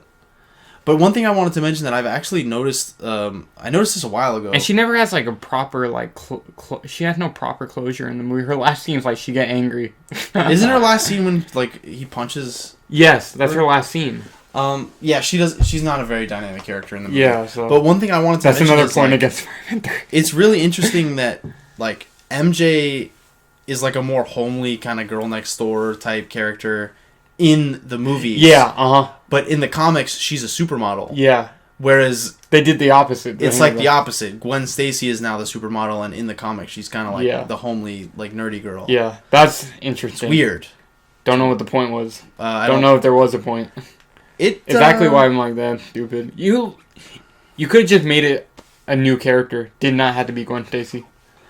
I wonder if Venom was not in this movie with Gwen Stacy being in it. I don't know. Probably not. Which is even that though is still pointless. What? What if Venom had to do with Gwen Stacy? Those two characters don't have correlation with each other. Yes, they do. They do? What is that? Peter like steals Gwen from Eddie. No, I mean in the comics. That's what I mean. Well, I mean the movie. Oh yeah, but that's my point. It's like it didn't have to be Gwen Stacy. It could have just been a new character. Like honestly, that's all I'm saying. I'm saying like the character Eddie Brock, like as far as the comics go, and Gwen Stacy, they don't have anything to do with each other. So it's just weird. I guess that's true. I don't know. It's just some weird. It is kind of, I don't want to get too hung up on it, but I was just kind of thinking about like where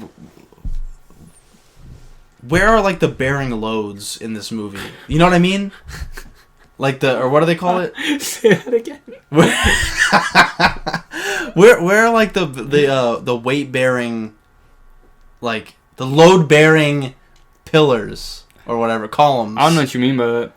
You know, in like certain buildings or whatever, there's like a load bearing column or something where it's like if you knock that down, the building will fall down or something. Oh yeah. Like what are the most important things in this movie where like, and also if you can decide like where are the key things in the movie, you can kind of maybe like reverse engineer like, was Gwen Stacy an addition solely to support like the Venom thing and like the whole symbiote plot, or was she maybe going to be in this movie anyway?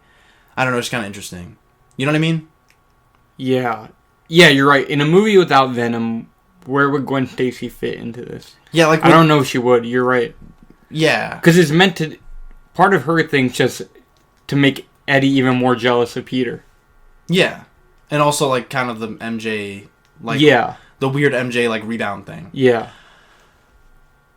Great scene, by the way. The Jack Club scene. Oh, funny as fuck. I love when Punch Girl, you know? No, not that. But when he plays the piano and starts dancing. I have a crazy crazy Easter egg. Gotta dig on this. You want to know my crazy Easter egg? Yeah. Now this is real, Evan. This isn't a joke. Oh, I didn't think it was. And this isn't a Spider-Man Easter egg. This isn't a Marvel Easter egg. Oh, now I'm thinking it's a joke. No, it's not a joke. Okay. This is a Sam Raimi Spider-Man Easter egg specifically. Okay.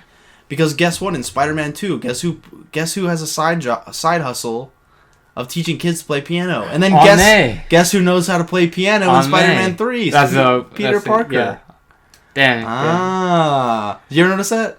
I never thought about him. Like, okay, it makes sense why he knows how to play piano. Yeah. That actually I think a lot of people assume like he just got up there and started playing piano, but no, he actually probably didn't know. Because of MA. How about that, listeners? That's a new little nugget for you about Spider-Man 3. That's cool.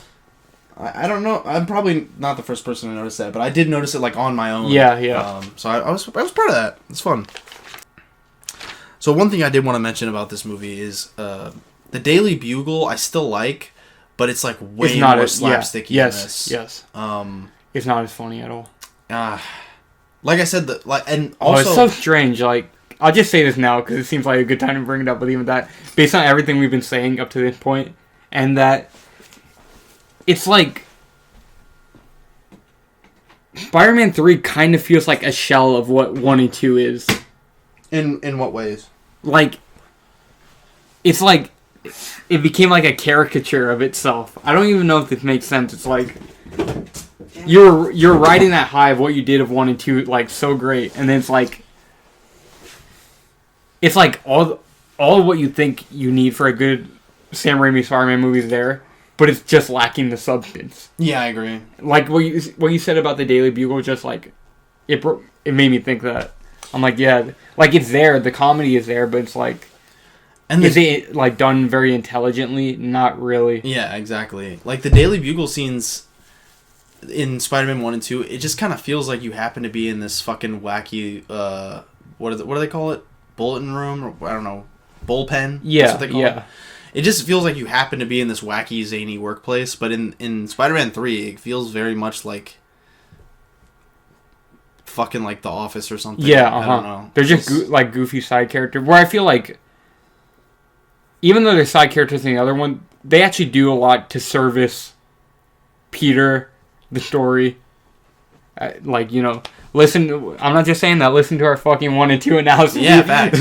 We actually went. I think almost all the Daily Bugle scenes we had like a decent amount to say about in 1 and 2. Yeah. But in this, yeah, it's like they're there to prop up the Eddie versus Peter thing, but do they really do much out of that? Not really.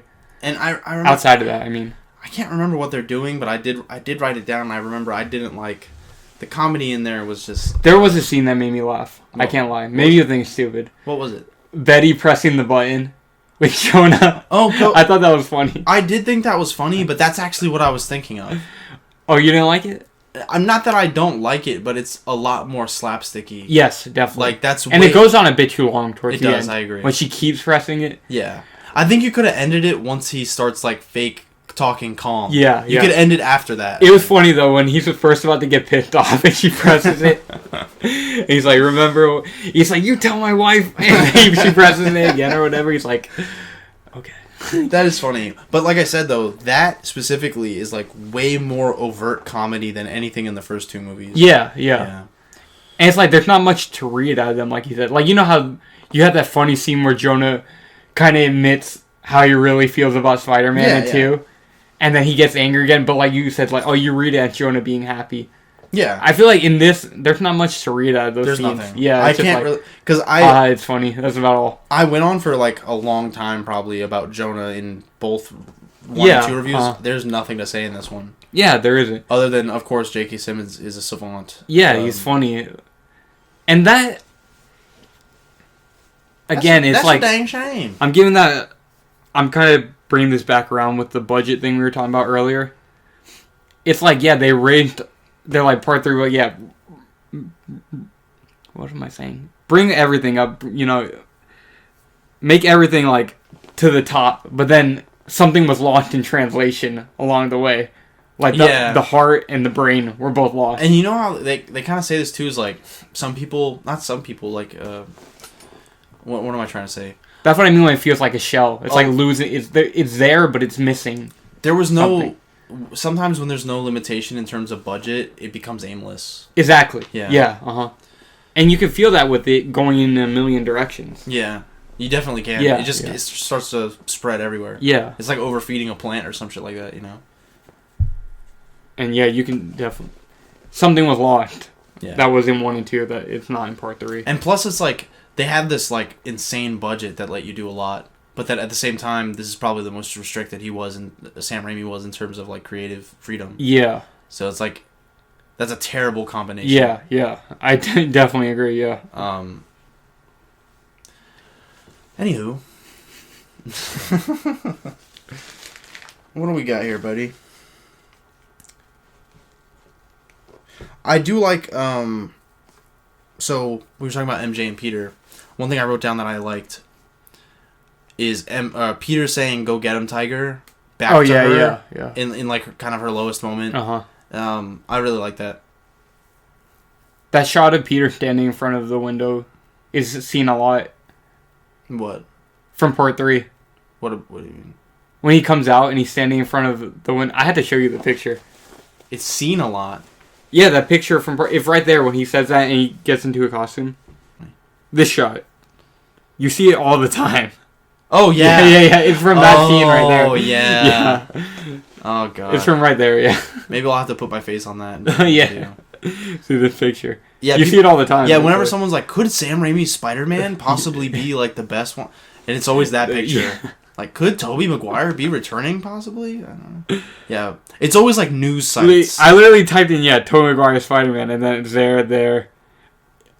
Edit of that one with the right beard. there, yeah. Yeah, it's always news sites use that. Yeah. That's funny. I guess it's a pretty good picture of him in the costume and his face. Yeah. So it's like, it makes sense to use that one, I guess. One thing that's weird is like I can never find for Spider-Man 1 and 2, I tried to find a good frame of like them both maskless. Doesn't happen. Well, of course Doc Ock doesn't have a mask, but yeah. Weird. Part 3. Part 3, is there a part like that? I mean, I think there's a part where like Venom has like a big piece of glass against Spider-Man's neck, right? Yeah. Whatever, it's not glass, it's like a big shard or something. Well, there's a scene similar to that too also when Toby takes off his mask. Peter, you know. Yeah. When he takes off his mask to reveal his identity to Doc Ock. When they're like kneeling there? Yeah. I don't think both of their faces are very like well in the camera though. Anyways, that's completely irrelevant. I'm talking about making the thumbnails. But yeah, the Gwen scene, I just wanted to what's the word? I wanted to expand on that thought a little more. Just that scene is so needlessly like action-y. It feels like, well, okay, I was like, obviously everything in these movies are unrealistic, but you're trying to make this like a semi like kind of like an accident that might happen, but it's like so insane the way the crane swings in, comes back, you know what I mean? It's just like, yeah, especially like I can maybe. There's a few things about that scene I don't like, because like you said, the crane goes through the building. I do like when the guy's like, "What's that crane doing?" Yeah, he's like mad about it, and it's like right before it's like a little too close. It's like right before it's like it's like the perfect. She looks hot as fuck in that scene. I just say that. She's hot in the whole movie. Yeah. She's hot in the whole movie. Fucking homewrecker. But yeah, she the crane hits the building twice, which is like gratuitous. Yeah. And then the entire like, there's something else that happens, right? I don't know. There's something where it's like, it's crazy that this is all happening and one person is in danger. Yeah. And I also hate the way Spider-Man enters. I don't know if you really thought about it while you were watching it, but he does like the whole, I'm flipping around and crawling on like falling rubble for a long time, and he's like doing the thing where he's like barely zipping through certain rocks, like yeah, I remember. I don't really like when Spider-Man does that, especially in these movies, because it looks too calculated. Yeah, like, you know what I mean? It doesn't look natural. Especially because there's like 1 inch of give between like certain crevices, and it's like, yeah. Well, you can chalk that up to Spider Senses. I mean, he does crazy shit with Spider Senses all the time. So. I know, but it just doesn't. it's not like it's impossible with like it is impossible like like practically, but it's not. I'm not saying it's not possible for Spider-Man to do, but visually it just doesn't look right. Yeah, I can see. You know what I mean? And he does it too often. Like, how often is he able to find things where he has like 1 centimeter to like get through it, and he just does it? I don't know. Anyways, the point is, that scene is too much. But I do like the Spider-Man parade. You want to talk about the Spider-Man parade? Yeah, that scene is okay. I really like that scene. Well, why do you like it? Because he say, where do these guys come from? Oh, yeah. Okay, that's like the first time he fights Sandman. It's funny when the parade's actually starting and Peter's like dancing. You know what I'm talking about? He's like doing the drum thing. Is he? Yeah, yeah. I don't remember that. It's funny. Yeah. He's like so happy. He is so happy. Yeah, I like that. And then Harry weasels his little way into MJ there. Yeah, no memory Harry. Oh, yeah, no memory Harry. That's like the one scene where I kind of like him. No, I did like that scene. Yeah, I like, because it feels, and it kind of is a natural progression to like Mary Jane kind of like confiding him. Yes, later. Yeah. Even though I don't like, of course we talked about we don't like the later part, but that was like a good kind of segue, showing them kind of be friendly. Yeah. And I like what he says too, like, oh, I wrote you a play. I don't know how I felt about that. Well, I don't like when it comes back later, but I think that would endear her to him. Yeah, I agree. But the reason I didn't like that was, like, for me, it felt like kind of an erasure of Harry's character from part 1. Because I never, in 1 and 2... friends. Yeah, exactly. I never thought as Harry having a serious crush on MJ. Well, they do I always thought of it just as the to become like Peter thing. Yeah. Like, just to let me take Peter and girl. That's how I always took it. And so then it felt weird when it's like, in this one, they try to make it seem like Harry was always in love with MJ, which I definitely never thought was the case. Me either, but they also do that in 2 with MJ and Peter. With MJ and Peter? Yeah. Wait, what do you mean? Like, they kind of established that they were... What was it? There's something about... Well, at least I think she says they were best friends. Oh, okay, yeah. Well, she says, my best friend. Which, like, even in the context of only Spider-Man 2, you're clearly not his best friend. Yeah. Her best friend, whatever. Yeah. It's similar to that, where I feel like retroactively they wanted to make them like a friendship trio. Like, retroactively, which they clearly were not. Like... Yeah, that's an extremely toxic friendship trio. Like, one of them was in love with her, you were dating her because your friend was in love with her and took your dad's love. Yeah, I agree with you. Like, they're not a trio, yeah. But I feel... That's something I'll take a point. I'm just saying it's Spider-Man 3 really is not good as 1 and 2, Jesus Christ. But it really is not. I don't think it's a... It's not an issue that's unique to Spider-Man 1. No. Or Spider-Man 3, I'm sorry. Something that when I think about that fourth trios, I think about Rise of Skywalker. Yeah. Like, she didn't even meet Poe until the end of Episode 8. And then you tried to make them a trio. Is that right? Yeah. She never met Poe until the very end of... Yeah, they were just thinking about, like, the merchandise. Yeah. Like, we were friends the whole time because we're on the merchandise together. Yeah, like, I think J.J. Abrams was originally trying to set them up as, like, a new Han, Luke, and Leia.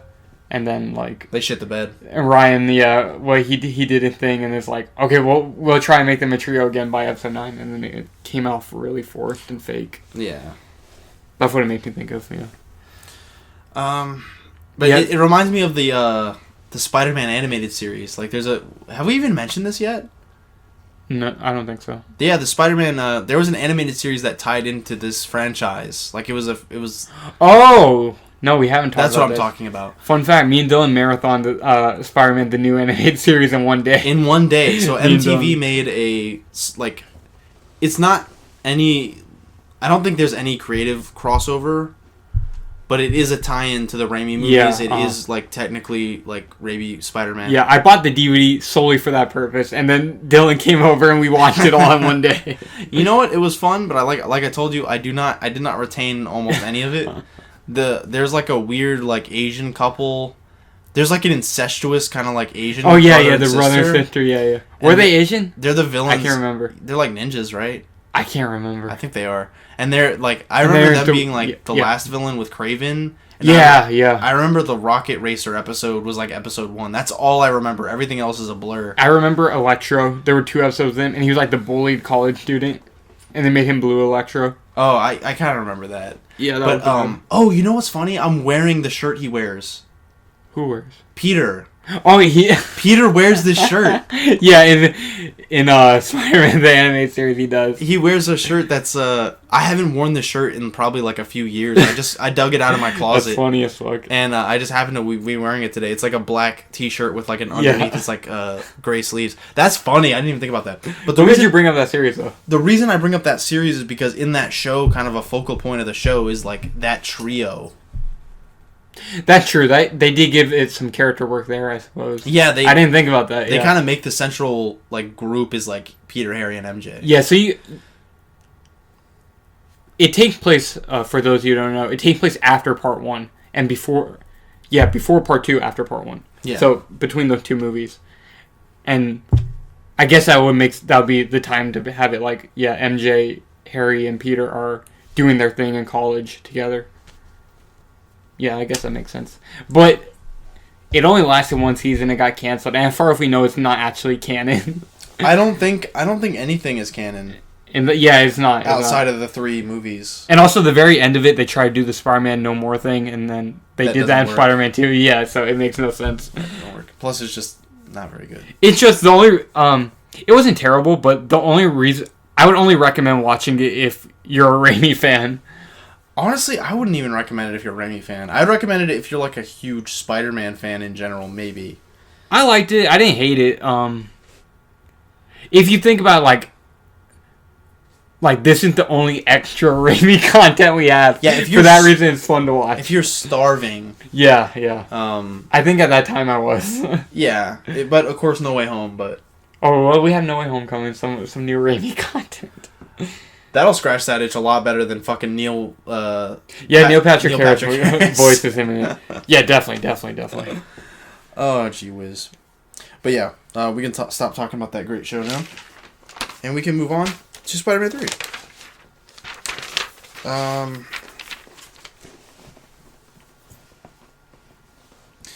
The Stan Lee cameo, Evan. Let's speak about the Stan Lee cameo in this movie. As opposed to the other 2 movies where he's like walking around in rubble. Yeah. He kind of walks out of the way of rubble.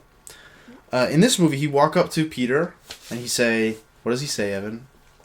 I guess one person can make a difference. Well, you know what, Evan? I think that's true, but I also think that cameo sucks. Yeah, I'm not crazy about it. Yeah. They just slapped it somewhere. It makes no sense. It doesn't. No. I think it comes like right before stuff starts to go to shit.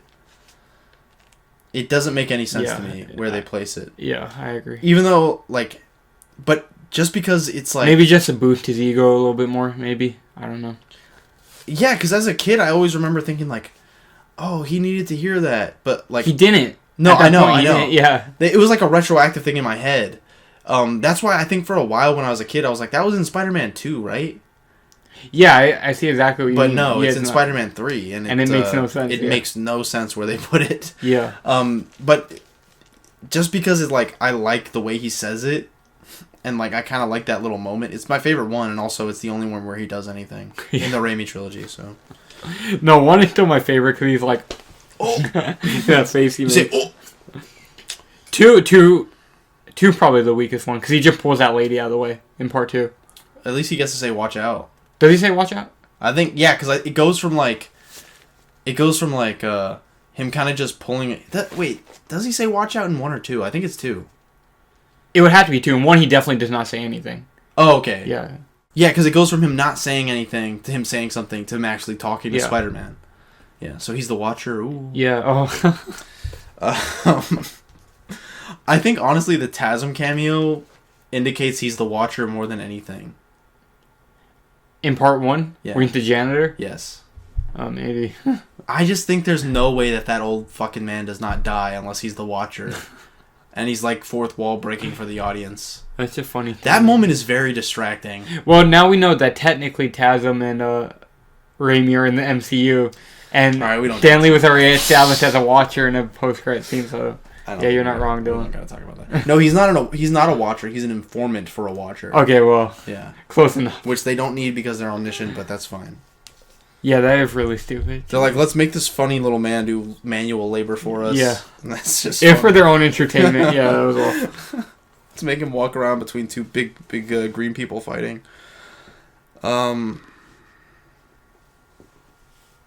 my handwriting sucks.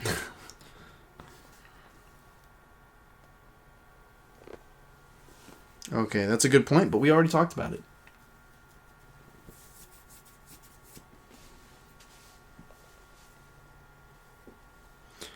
One thing, Evan, that I did want to talk about, we kind of glossed over Sandman's origin a bit. Yeah. His actual origin scene. Yeah. It's cool. It is cool. He punched the dog. He does punch a dog. Yeah. A depowered Flint Marco punches a dog. Yeah. And then he jumps a fence. And then he walks into a big Frankenstein chamber. Yeah. And they zap him. I like when he tries to run out of it when it first starts. But it's too steep or whatever. Yeah. I do like that. He goes flying back. And I like when I feel like he shouldn't have survived that when he gets hit and goes flying back. I like when maybe he was dying and the sand saved him. It's possible. I like when the guys say it's just a bird. Yeah. That's so funny. Like honestly, that's funny as hell. It is. I don't even care. It looks cool though.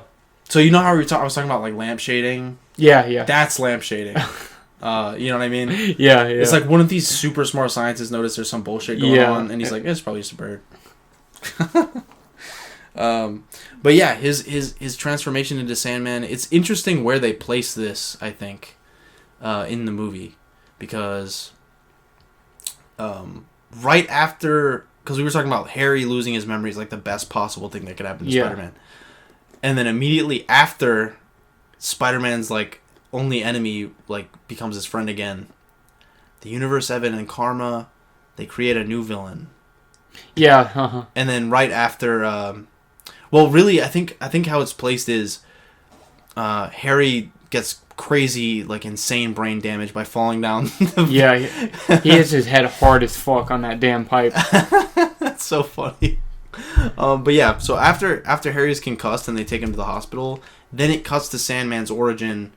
And then I think after that, it cuts back to Harry, waking up. Mm-hmm. So it's kind of it does feel actually like it's supposed to be, if it's not one thing, it's something else. Yeah, it's kind of like that.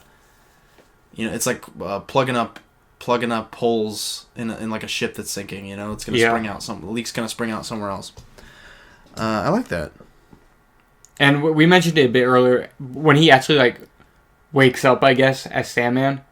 It's great. And he can't control it. He's just like the sand. He tries to grab the locket with his daughter. That's a really good part. And I think it's beyond just the part where he kind of finds the locket for himself is touching, and just the tone and the pace of that whole scene is great. And also just the visual effects of him slowly getting more control of it. He gets more control of it and he becomes more solid. Yeah. And the way that the reason his hand becomes defined and has a more of a human shape to it is because he's trying to articulate it to grab the locket. Yeah. It looks great. I agree. Yeah, that scene is awesome.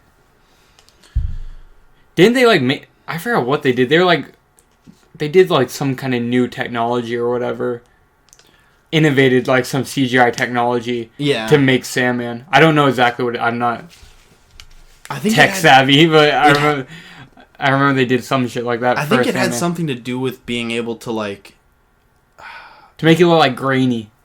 I don't know if that's the right word to use it, but for you know what I mean? To show the individual grains of sand almost. It's a particle effect. It's something like that.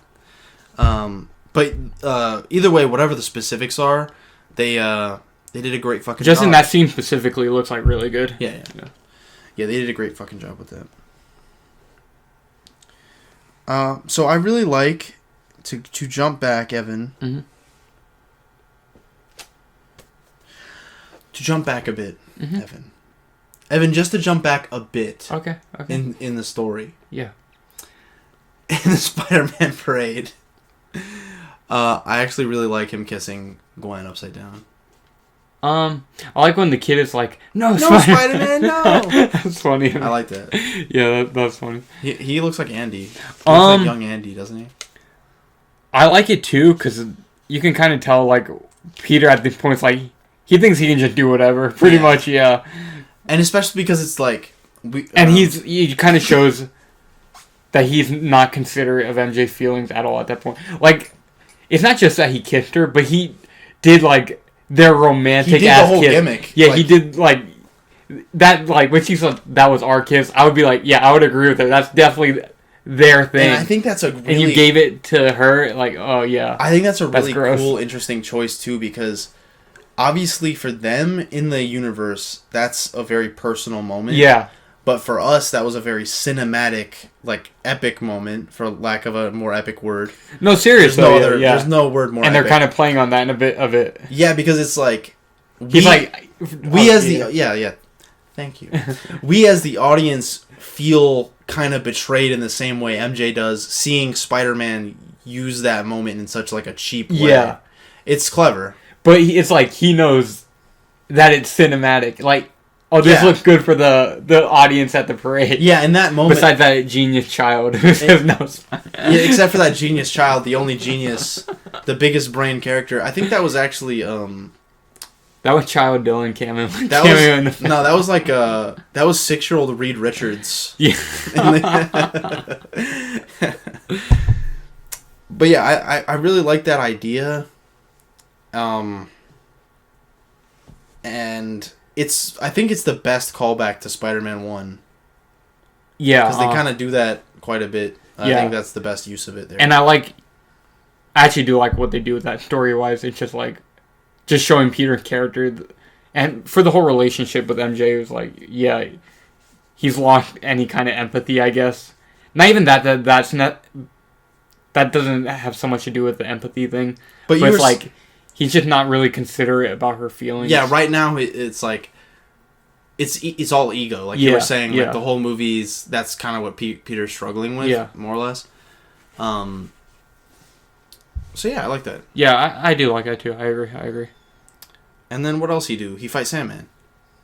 Yeah, so right after that he fights Sandman. Because Sandman, cool scene there. I really like the part too. I mean, it's not amazing.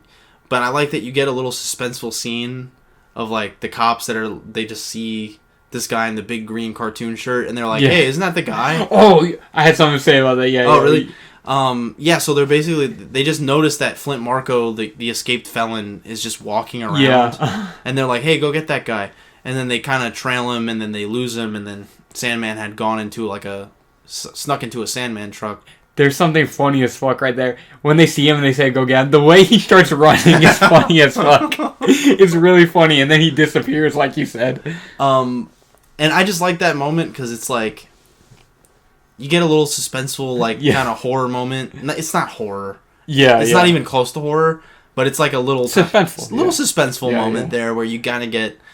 You get kind of like a little monster movie moment. Yeah. Where it's just the villain versus some normal people. Which you don't really see too much in this movie.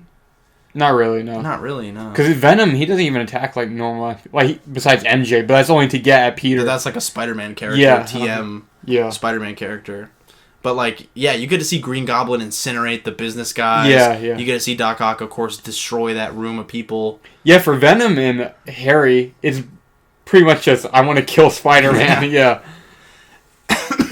And then what else? Well, that makes it a bit worse, too. Yeah. It's all very, like... Well, I guess it kind of makes sense with the whole ego thing. Like, everything's about Spider-Man. Like, they even want to just kill... I don't know. But still, it feels like... Well, I guess he's only really saving himself in this. Yeah. Yeah. It feels very, like, one-track kind of thing. I'm sure there's probably something... more to be said about that, maybe, but anyways, yeah, I just like having that little suspenseful moment, and I like it's because as the audience member, of course, you're like, oh no, like he snuck up into the truck with his little sand powers, and like the cops are just looking for them like any other million people would, just like, oh, where'd he go? He's behind the truck. I don't know. It's a good little moment, and then I like, of course, the little Spider-Man fight that happens after. Yeah, it is cool. It's fucking awesome. Oh, one thing I did want to say. I think the first thing he does is do like a big old punch. Like, right? That's right in his, like... I love that. In his, like, chest. I love that. And it makes the guy, like, fly across the street. Oh, no, Spider-Man. Okay. I thought you were when he punches Sandman. The first thing, like... Oh, yeah. When Spider-Man... When Sandman gets in the truck, the first thing he does after, like, the cops, like, are looking for him, he just does this big old sweeping punch. It looks great, and it's like... It looks like a Spider-Man panel come to life. No, but it really does look like super Sandman comic book-y. Yeah, I agree. And then Spider-Man swing down, he said, I'm the sheriff in these parts. And that's one thing I like, too, is because the first time we're seeing him fight, like, a villain. Is that right? In this? Yeah, in Spider-Man 3. Like, the first time he's really fighting a villain. The other action scene with it... Well, no. He fights Harry before this. Well, that actually, like, kind of... Or do you mean just as Spider-Man? That's what... It kind of connects with what I was about to say. Because this is the first time, we see him, like, kind of... Not pick a fight, because he's, like, robbing someone. Yeah. But, like... This is the first time we see Peter, like, comfortably challenging, like, a bad guy, I guess. And, he cracks a joke. Yeah, I like that. Because, of course, he's not joking when, like, Harry attacks him while he's dressed like Peter Parker. Like, he's like, my best friend trying to kill me, whatever. But in this part, he's like, hey, get your hands off that money. Yeah, that pretty much goes to what you were saying in the last episode. Yeah. About the Aunt May thing. It's like, well, he's not going to crack a joke when he's trying to save his fucking aunt. Yeah. You know what I mean? Exactly. Where this, it's like, when he first goes and fights Sandman, he doesn't really have any personal stake there. Yeah. And also, like I said, Sandman... And he knows nothing about the Uncle Ben thing yet, either. Of course, yeah. He doesn't know about Uncle Ben being retroactively killed by this man. And he also doesn't know, like, to his knowledge, he's just stealing. He hasn't killed anyone. Yeah. And it's not, like, a super serious situation. I like that. Yeah, me too. That's consistent. Thank you, Sam, for making good movies instead of bad movies. Yeah. So parade scene epic, and of course you were about to mention the classic punch through the sternum or whatever it was. Oh yeah, I love that. I love that. Yeah. It looks dope. Can we say the obligatory fun fact about that? Yeah. I guess I'll take it, Evan. Mm-hmm. They used an amputee, right? Is that it? Something like that. I think they used a real amputee to achieve the effect of punching through him. Is that right? I don't know. I remember there was some fun fact about it. I didn't know what it was, which is why I let you take it. I was like, I remember there's something about that scene, but I didn't remember specifically what it was. Now that you don't remember, I think I might be wrong. But I think they used an amputee. There is like something they did with that. Because I don't know what kind of amputee you would have where they don't have a chest. Well, it wasn't a chest. It's like a stomach, but I have no idea. But they did something with I don't remember.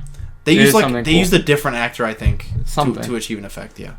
But yeah, it looks great when he punches him through the stomach. He's like, "Oh no!" And one thing I did want to mention. So right after the scene, he fights Sandman, and Sandman kind of disappears into the wind as he tends to do. Mm-hmm. And then Spider-Man kind of swings up onto a roof, and he's like, "Where do they find these guys? Where do they go? Where do they get these guys?" That, Evan, I want to ask you this. Mm-hmm. Do you think that implies the existence of other villains?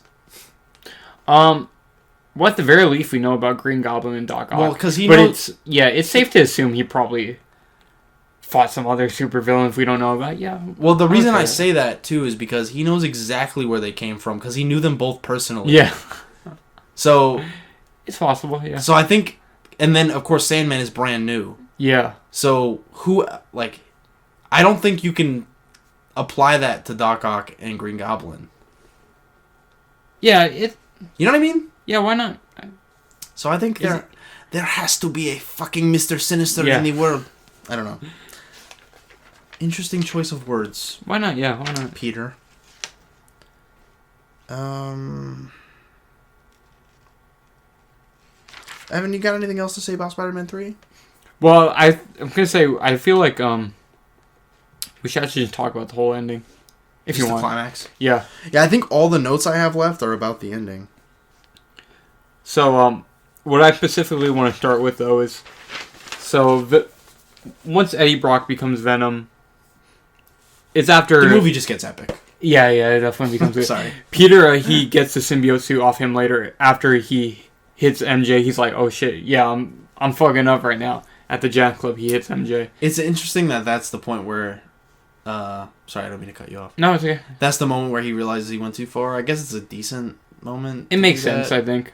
But I think typically they do that with like his brutality towards criminals and shit like that. Like that's where he realizes he went too far. Yeah, but I think it makes sense for these because like I feel like in all three of them, like the central relationship is him and Mary Jane in all the movies. So it kind of makes, for that reason, it makes sense to me. Because that's the big thing in it. Definitely 1 and 2. That's the big thing. Him and Mary Jane. That's always the central. It like applies to the whole movie. You get what I'm saying? But yeah, for that reason, it makes sense to me. But he gets off the symbiote suit, and then Eddie Brock gets it. He becomes Venom. You know. Well, one thing I wanted to mention though is I think the fucking him ripping the symbiote off is awesome. Oh, it is. It is. And I think before we get to the part where he takes the fucking suit off, didn't you have something to say about the suit? The suit? The black suit. Yeah, we were talking earlier. It's just interesting to me. When he first gets the symbiote on him, it like actually goes on his red suit, but then we see later he had 2 separate suits. Oh, that's interesting to me. The way I just thought about it is like, I feel like the symbiote like made a mold out of his suit. That's what I assumed. Yeah, you know what I mean. That was all I had to say about it. Yeah, that's interesting. Yeah, it's cool. Not actually on the red suit. It's like a mold. One thing that I guess is something people talk about is like I never noticed as a kid, like the symbol gets more warped and like pointy. Yeah. As it goes on.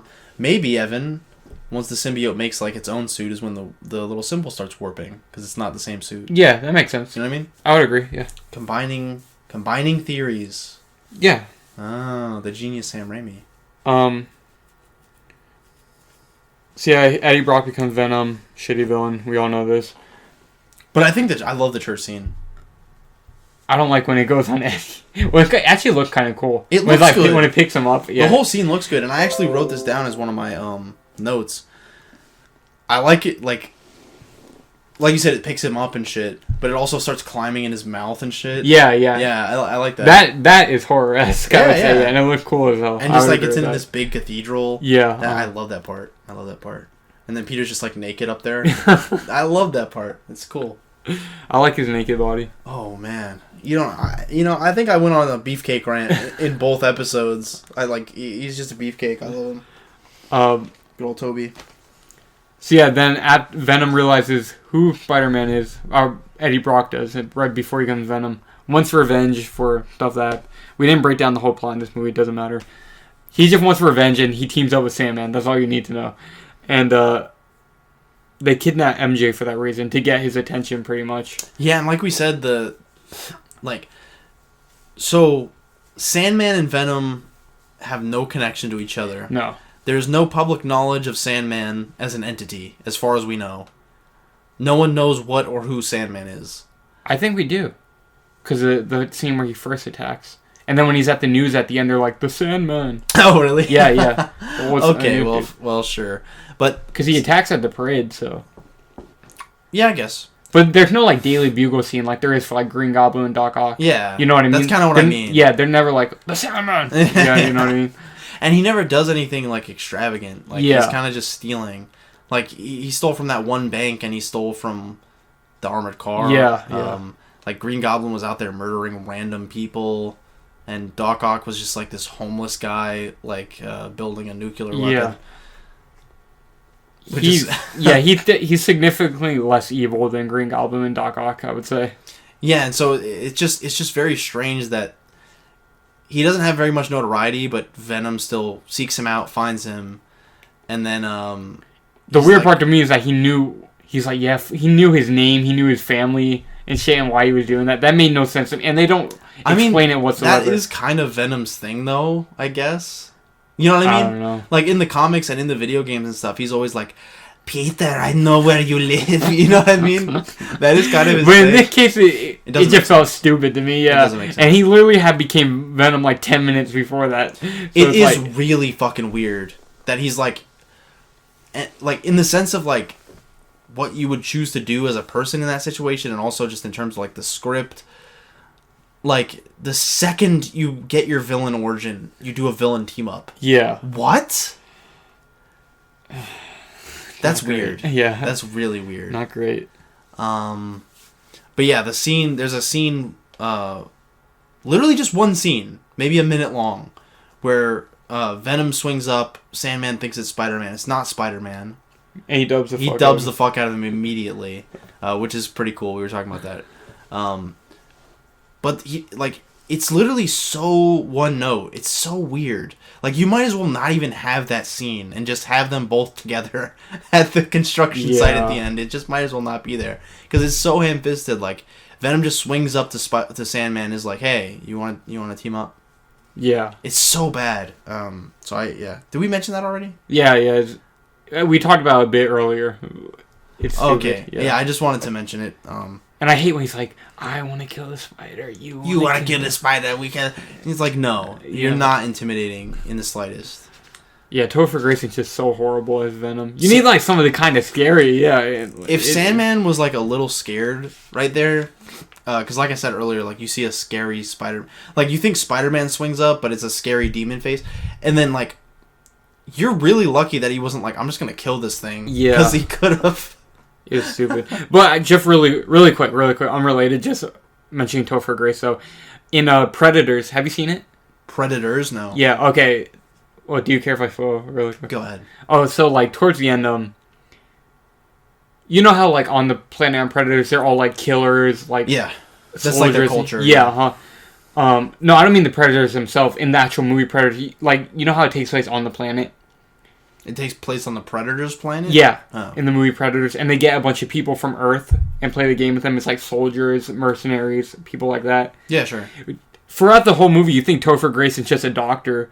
And it's like a mistake that he's there. Wait, Topher Grace? Yeah, Predators? Yeah. He's in Predators? Yeah. Isn't Predators old? No, that's Predator.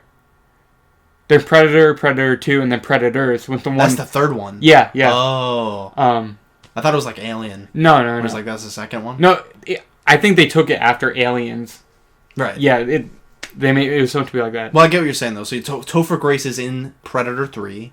Yeah, Predators, if you will. Yeah, and the whole movie you just think he's a doctor, and it's like, oh, why the fuck is he here? Like, and then at the end, there's a twist. He's actually a fucking serial killer. That's cool. Yeah, but is it good? No, it is a good movie, but I felt like he did the creepy thing way better in that movie because his performance was pretty good in that. Huh. It's just, we were talking about, oh, you're not intimidating. It came off way more believable in that movie than in this. But it's like that as a Weasley serial killer. He fits way better in that than trying to be this monster. Yeah, like we said, I don't think Sam really understood Venom. Yeah. Well, he didn't want to do the character. So No. I mean, but like once he wanted to do his own thing, like you said, try to do something intelligent. Try to make it something that interests him. Yeah. Yeah. Try to make it. And then it just didn't work. And it makes sense because like literally, I feel like every superhero has like a shadow, kind of like whatever.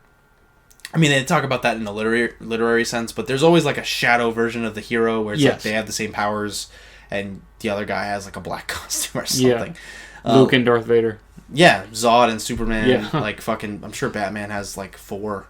But yeah, Spider-Man, and then Spider-Man has Venom, and I guess it makes sense to kind of make him more like Peter, in a narrative way. Yeah.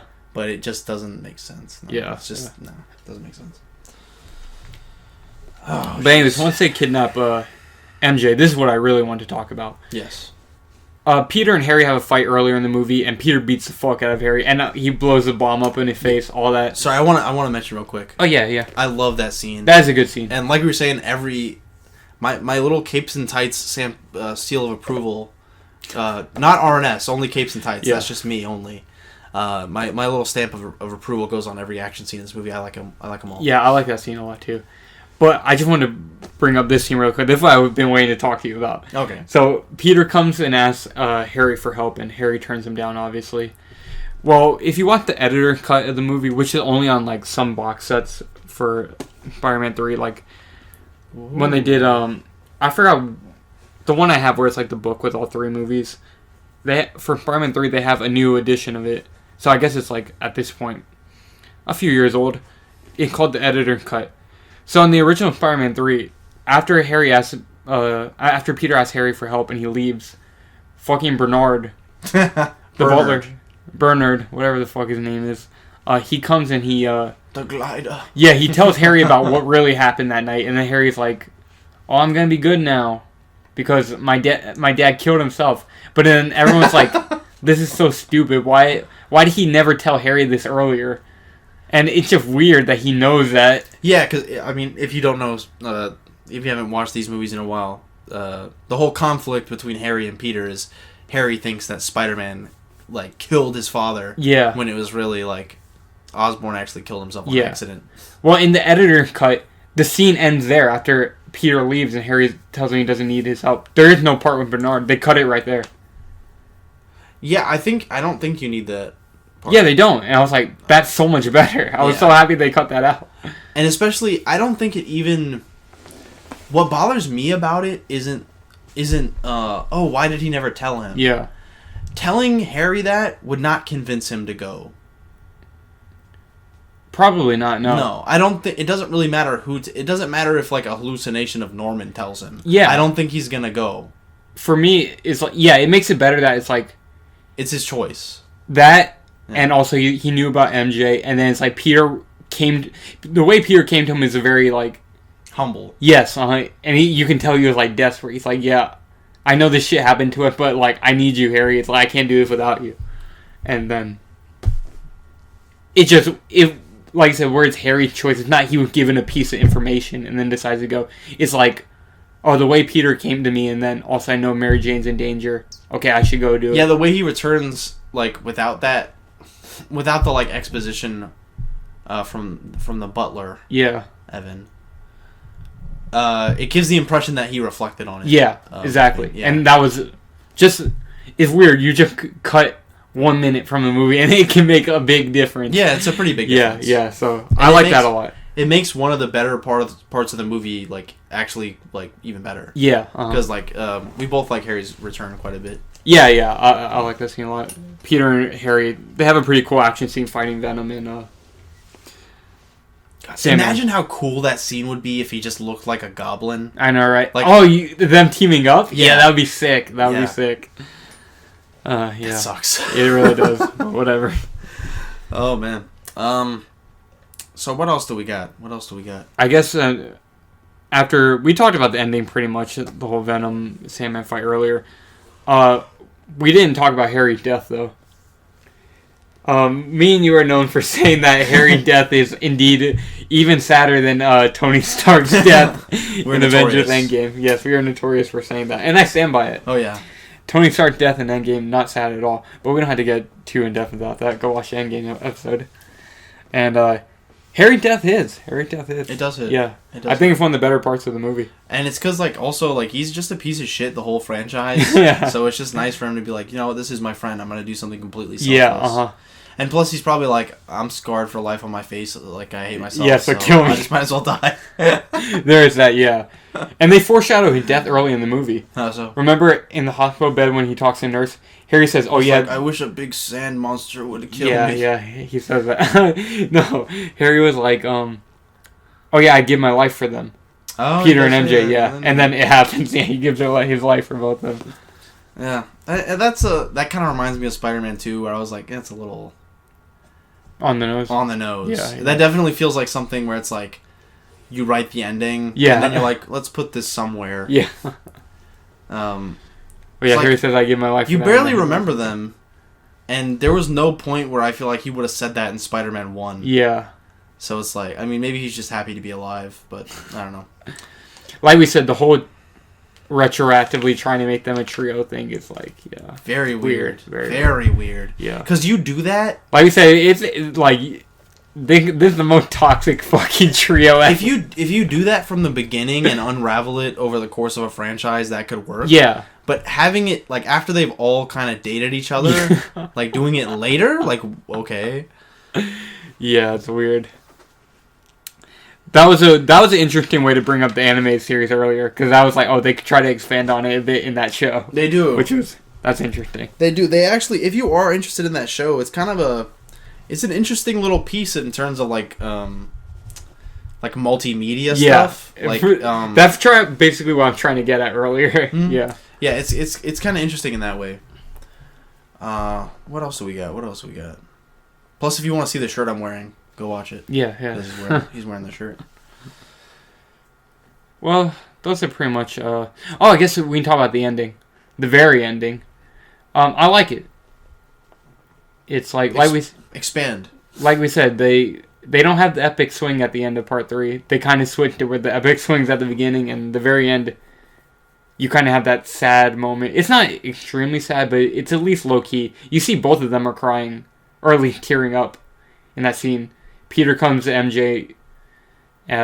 Basically, I guess they forgive each other in that scene. Both of them, just for all the shit they did to each other. Yeah. They were very toxic in this movie. More so Peter by that point, at least by the very end, because he slapped the shit out of her inside the Jack Club. Well, there's also a conversation to be had about who deserves it and who doesn't. Oh yeah, of course. But anyways, yeah, he comes and no words are exchanged. He holds his hands out and they have a dance, and it just ends like that. I mentioned this to you in I forgot what episode. It was either the 1 episode, 2 episode, or the No Way Home episode. It was one of the last 3 episodes we did before this one, where someone online, they were mentioning how they read this scene as uncertain about their future. You don't really know if MJ even forgave Peter, but I don't read it in that way at all. I think it's because, like we said, a big theme in this movie actually is forgiveness. Sorry. Ew, look at that done. Move the can. I don't want there it is. Nice. Yeah, a big theme in this movie is forgiveness. So it's I feel like in that. Do you scene, forgive me for spitting that big loogie in the trash? Yeah, I do. Okay. I feel like in that moment, it's they just forgive each other. You know what I mean? Yeah. I don't think it really. It didn't read as uncertain for me. For me, I don't even think of it as I could think of it as uncertain in the sense of it doesn't feel romantic, I guess. Yeah, I guess. You can, I think you can read it as kind of more a, just on a human level kind of. Yeah. We've been through some shit lately. Yeah, I agree with that. I guess we'll know for sure this week coming up. You have any final thoughts about Spider-Man 3 though, Dylan? Because I have a little something we can talk about. Do you have a big crazy little Joker card up your sleeve? No, I don't want to hype it up that much. But you have any last thoughts about Spider-Man 3? Do I have any last thoughts about Spider-Man 3? It's a damn shame we didn't get the OG black suit. We didn't really specifically say that, I don't think. Yeah, but the Raimi black suit is interesting in its own way. Cool. It's kind of cool. Yeah. Do I have any other thoughts?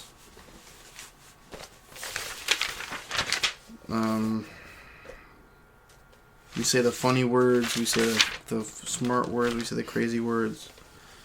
No, I think that's good. Oh yeah. What do you got? Should we do our rating? Yes. Ooh. Like a 6.5 out of 10. I give it my classic 2 out of 3 stars. Yeah. Like a 6.5 out of 10. If I had to give it out of 10... But that's a big downgrade for 1 and 2 or 10 out of 10 than 6.5. If I had to give it out of 10, I'd probably give it a 6. Yeah. Yeah. Very cool. Yeah. Evan, what's your crazy thing? I want to know. Oh, it's nothing crazy. I just want to say, well, we're now in the final week, so... Oh, we are in the final week. Any last final predictions? We might as well do that now. Any last predictions for No Way Home? That's a good idea. That's not a bad idea. I actually wish we had prepared the bingo card. Yeah, me too. I remember that now, but we can just do it off the top. Yeah. I mean, we could just kind of reflect and be like, what did we get right or wrong? Yeah. We don't got to write it down. But we could do it, and whoever wins bingo has to, I don't know, bought us 1,000 stubs or something. Yeah. What do I think will happen in Spider-Man No Way Home? I think... Obviously, we know a lot of spoilers, so outside of that, cool character stuff, anything like that. I think Toby will come. Yeah. No, I think we're going to leave... The movie will end and this is completely spoiler-free. It's just me and Dylan guessing. We're just guessing. But of course, keep in mind that we do know something. Yeah. But we won't outright say spoilers, yeah. And these are just kind of... Yeah, you get it. I think at the end of the movie, this actually, what I'm about to say now, has nothing to do with any spoilers, but I think at the end of the movie, we'll be in a place where Spider-Man is insular again. Maybe. I mean that in the sense of... I think possibly, yeah. Like, more individual from the MCU. Or, like, what's the word? I don't know what the word is. Yeah, I kind of agree. I don't know how they're going to do it necessarily. Something weird might happen by the end of the movie. Yeah, they literally might, like, all fall... Like we said, we don't know about what we're about to say. They might go all, like, kicking and screaming into a portal together. Like, I don't know. It's possible, like, yeah. fucking Morbius and Tom Holland just get ripped into a portal together. I don't know exactly what can happen, but they're going to do something to clearly define, this is Sony, this is MCU. I agree. Yeah. So I don't know what can happen, though, but I agree with that. Do you think there's going to be any kind of hard setup for anything? Me and you were talking about this earlier.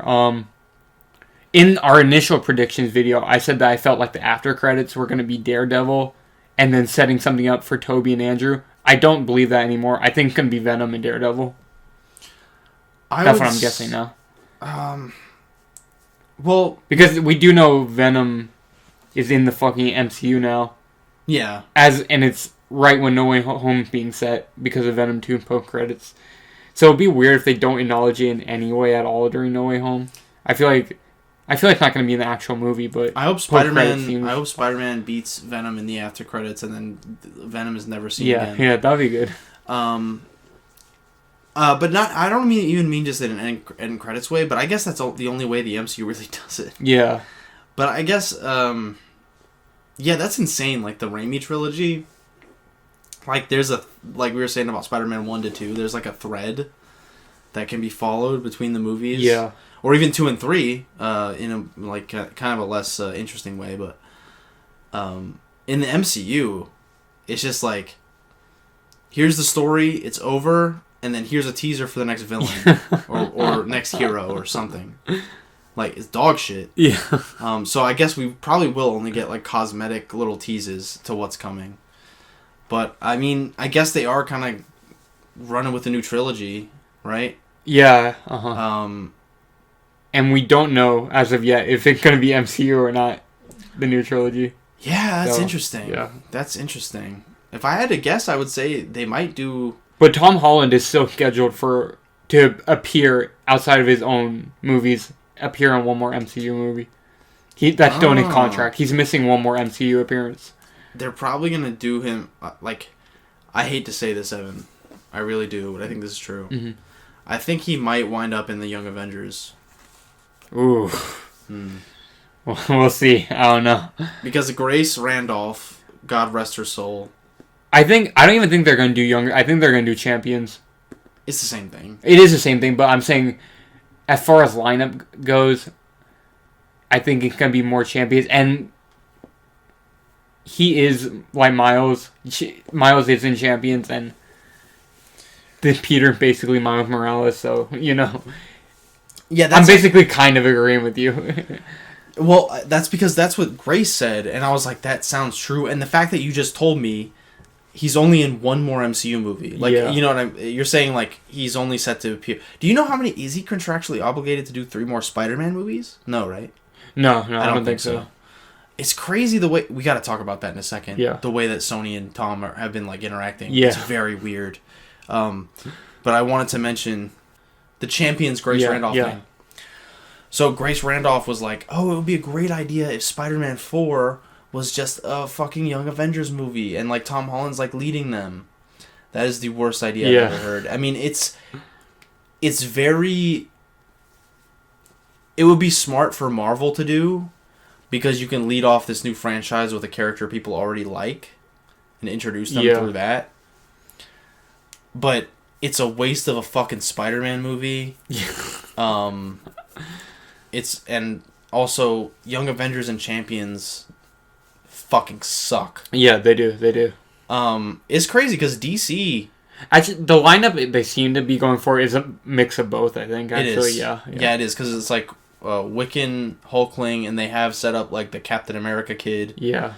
And then Tom being the stand-in for Miles, Ms. Marvel, and then also America Chavez. Is she in Champions? She might as well be. She's one of those characters. No, dead ass. Yeah. She is. Yeah. She is. Actually, a lot of the Young Avengers, less so Young Avengers, but especially Champions, is just this grab bag of fucking misfit toys. Yeah. And not even in an interesting way. Because you might say that about something like the X-Men. It's like, oh, they're a bunch of misfits. They don't fit nowhere. Nowhere but in the X-Men. But the Champions, it's like in a brand way. Yeah. No one will buy these characters' comic books, so we'll put them all in one book. So hopefully it'll amount to something. Yeah. The only one who sells there is Miles, I think. Miles does sell pretty consistently. Miles is pretty well liked, and of all those characters, he's the one I like the best. I agree. Like pretty strongly. Yeah. But yeah, so that sounds like a terrible idea, and I almost pretty much am sure it's gonna happen. it makes sense. Ugh. Oh, gee whiz. Whatever. Gee Willow Wilson. What did you want to say though about Tom and Sony? So I wanted to mention Tom and Sony. We've been noticing. We haven't talked about this on the podcast, really. I don't think, right? Depends what part. I think we mentioned a little bit of the press after that second trailer reveal in No Way Home. I think we talked about it a little bit. The John Watts thing? Well, there was that, and I don't know. Maybe I'm wrong. I had to re-listen to it. My point that I wanted to bring up, Tom Holland has been saying a lot of wacky stuff. Oh, yeah. Just in general. Like, every week or like, maybe more. He just says some bullshit. And this time he was like, oh, if I am Spider-Man when I'm 30, I did something wrong. Like, I want to be ready to pass the torch on to someone else and, like, tell them how to do it. Yeah. And tell them that they need to, like, respect the character and all that bullshit. And then he basically, like, had to retract that statement. He was saying he was misquoted, apparently. Yeah, so...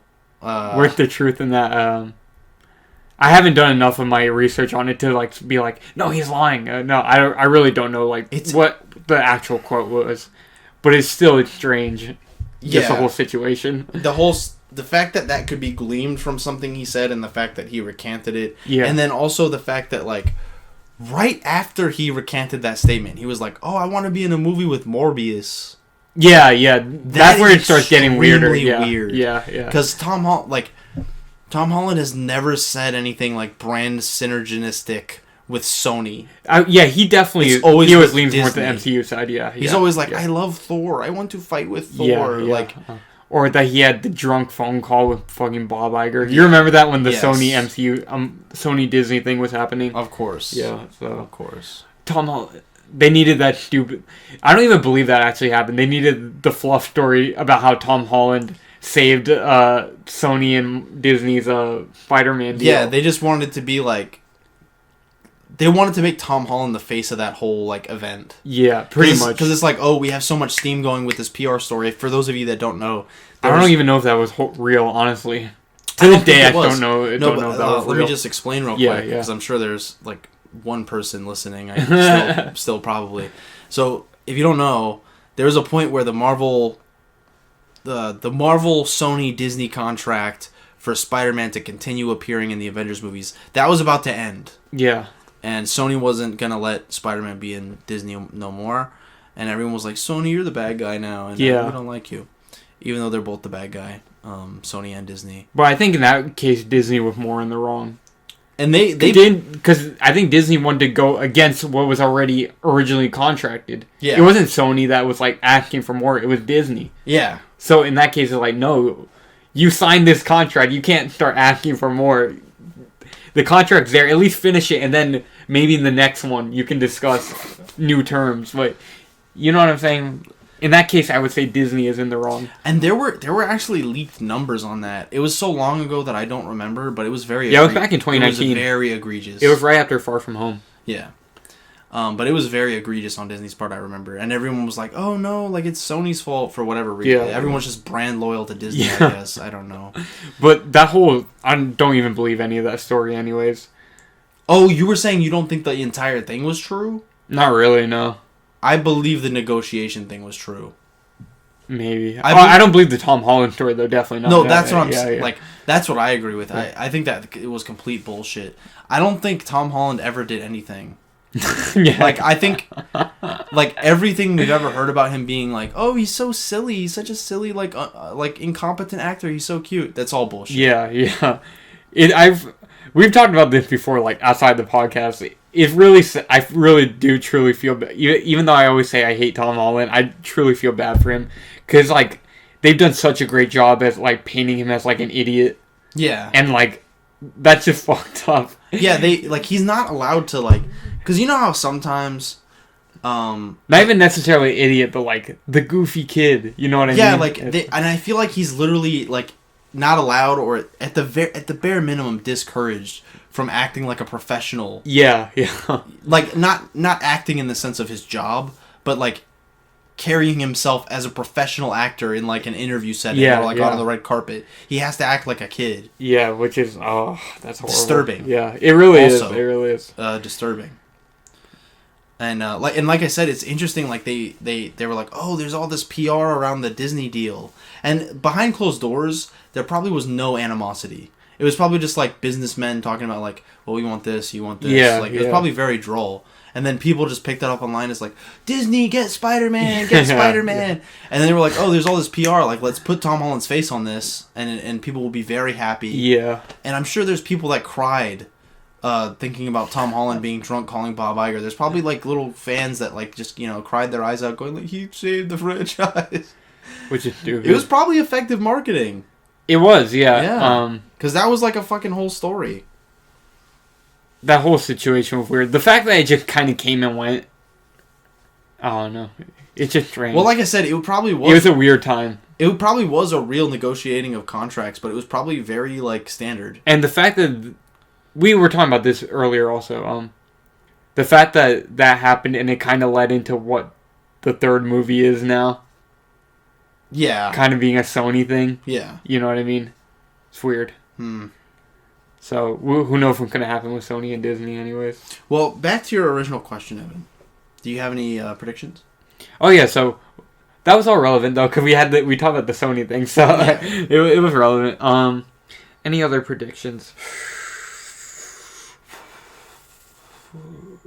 Let me think. I still think maybe it's possible. I don't know exactly who, but I still think maybe it's possible. Member? Yeah.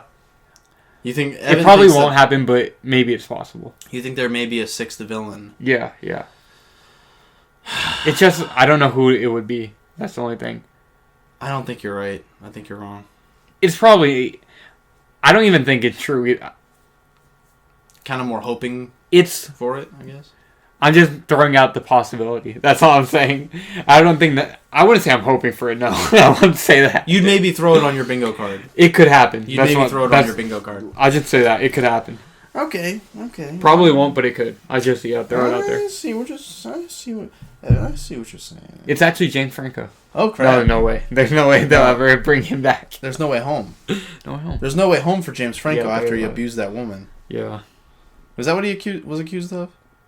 I don't know. I know he did some shit with Charlotte E. and then some shit with students in the classes he was teaching in. Don't say ooh. I mean, you saw my face. That wasn't like a positive ooh. Anyways, yeah, there you go. Dylan? Oh, crap. Okay. Ew. What do I want to guess? I guess, they will make the old Spider-Mans make fun of themselves. I think they'll take. Yeah, the bad parts. I agree with you. They'll take the piss out of Toby and Andrew, and Tom. They won't make Tom look good because they never really do. But we talked about this in the No Way Home episode. Either in the Spider-Man 1 episode, how the MCU is very self-deprecating. Yeah. Yeah. So especially MCU Spider-Man, which is not good. Well, I think Tom will wind up being the most, like, not respected one. Oh. But I definitely think they're gonna make jokes. I can't call exactly what the jokes will be, but they'll be like, "Oh, you used to have like a basketball suit. Like your suit used to look like a basketball texture." I think and like Toby, I'm not used to, but like you squirt goo from your hands. That's silly.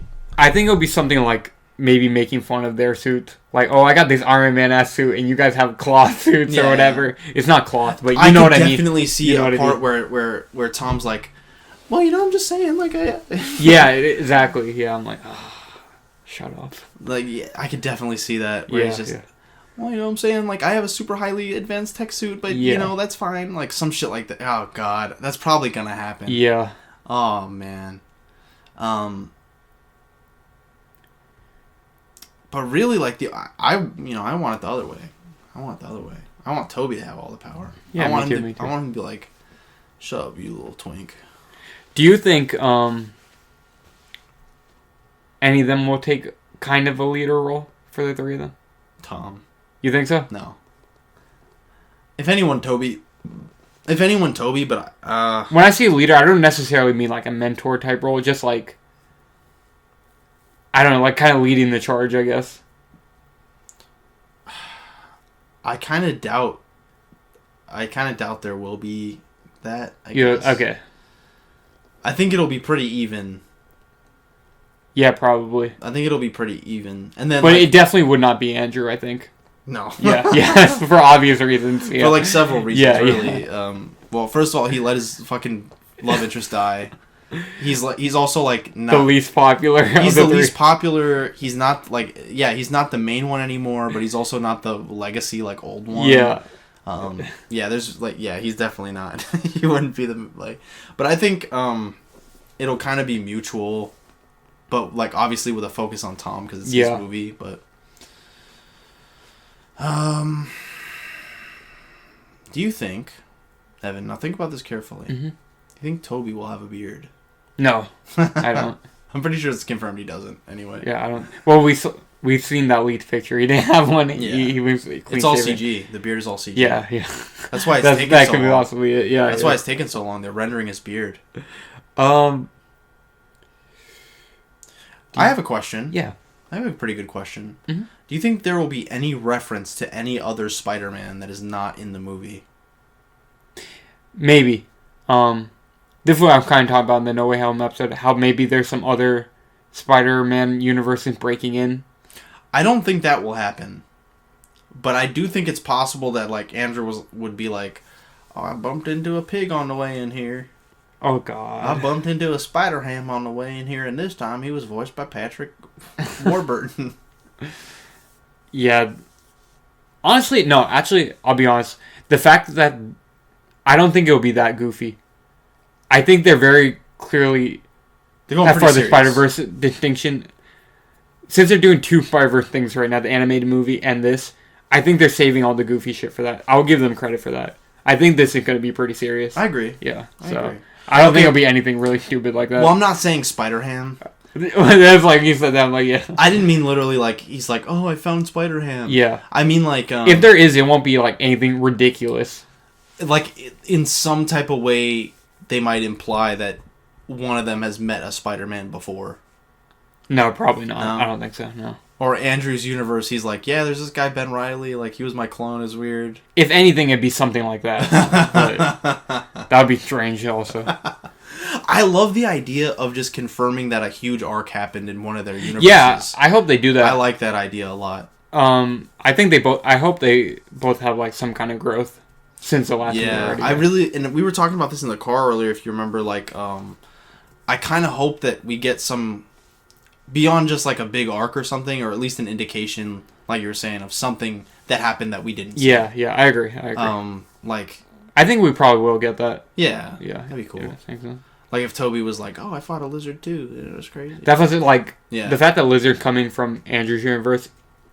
I think probably he'll acknowledge Kurt Connors in some way. Yeah, because we know Toby has a Kurt Connors in his universe. Oh, and what I mentioned too, I almost like this would be golden joke if they reference the room of like the origin room, the room in TASM 2 with all the supervillain outfits and like the supervillain. Oh God, gimmicks. Yeah. That would be like everyone. Okay, that would be like how everyone's like, oh, like in Deadpool when he's like, just don't make my suit green. Yeah. It's like that.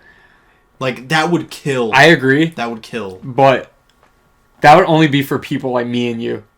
Yeah. The thing is, everyone else can be like, what? The Green Lantern thing is pretty like. universal. Yeah. Like, everyone knows that is like a terrible movie, but nobody is like laughing about the stupid Sinister Six room in The Amazing Spider-Man 2 like we are. If you're someone that's like moderately, like you're pretty big into Spider-Man, you know that. Yeah. You know what that is. You know what that is. And that would be like a really like good dig at themselves. It's pretty funny. And I think that's something that Disney would want to put in. God, that's so bad. Like some creative person at Disney kind of like wanting to like put a jab back at them for trying to copy their shit. Like I could try to that, make a cinematic universe. Like, you tried it without us, didn't you? Possibly. That would be really cool. That'd be really cool. Do you think? We were talking about this because again, I have to give some credit to High Top Alex. Oh, great. He did the No Way Home video, and he mentioned at a brief point just talking about like, oh, like, would these three Peter Parkers even get along with each other? So let me ask you, do you think there'll be any tension between the three of them? That's a good question. I hope so, but I feel like probably not. I don't think there will be any tension whatsoever between them. And, like, that sounds bad outright, but it could come off, if they did attempt it, just because the movie's so jam-packed with shit, it would probably come off very cheap if they did attempt it. Yeah. I don't think you have the time or the resources to do that right, because it even comes off cheap when there's like, you know, in like buddy cop movies, like at the halfway point, it's like, oh, we're having a disagreement now. Yeah, they break up. It would feel like that, and that movie's like... You know what's funny? I was literally thinking about, like, what if something like that happened, and then Toby and Andrew came back at the end to help him? God. Yeah, but it's like, how could you play that sincerely? And also the fact that they're in another universe. Can they really just go back wander to off? a different universe? No, I'm not. I'm saying the fact that they're, like, in a different... little louder. The fact that they're in a different universe, they can't really, like, just wander off on their own. You know what I mean? They kind of have to stay with... I was laughing like they slam their portal and they go back. I think... It's something I almost want to clown them for. Yeah. But it's like, I get it. Like, just don't even attempt that. Yeah. But I did have one more thought about that point.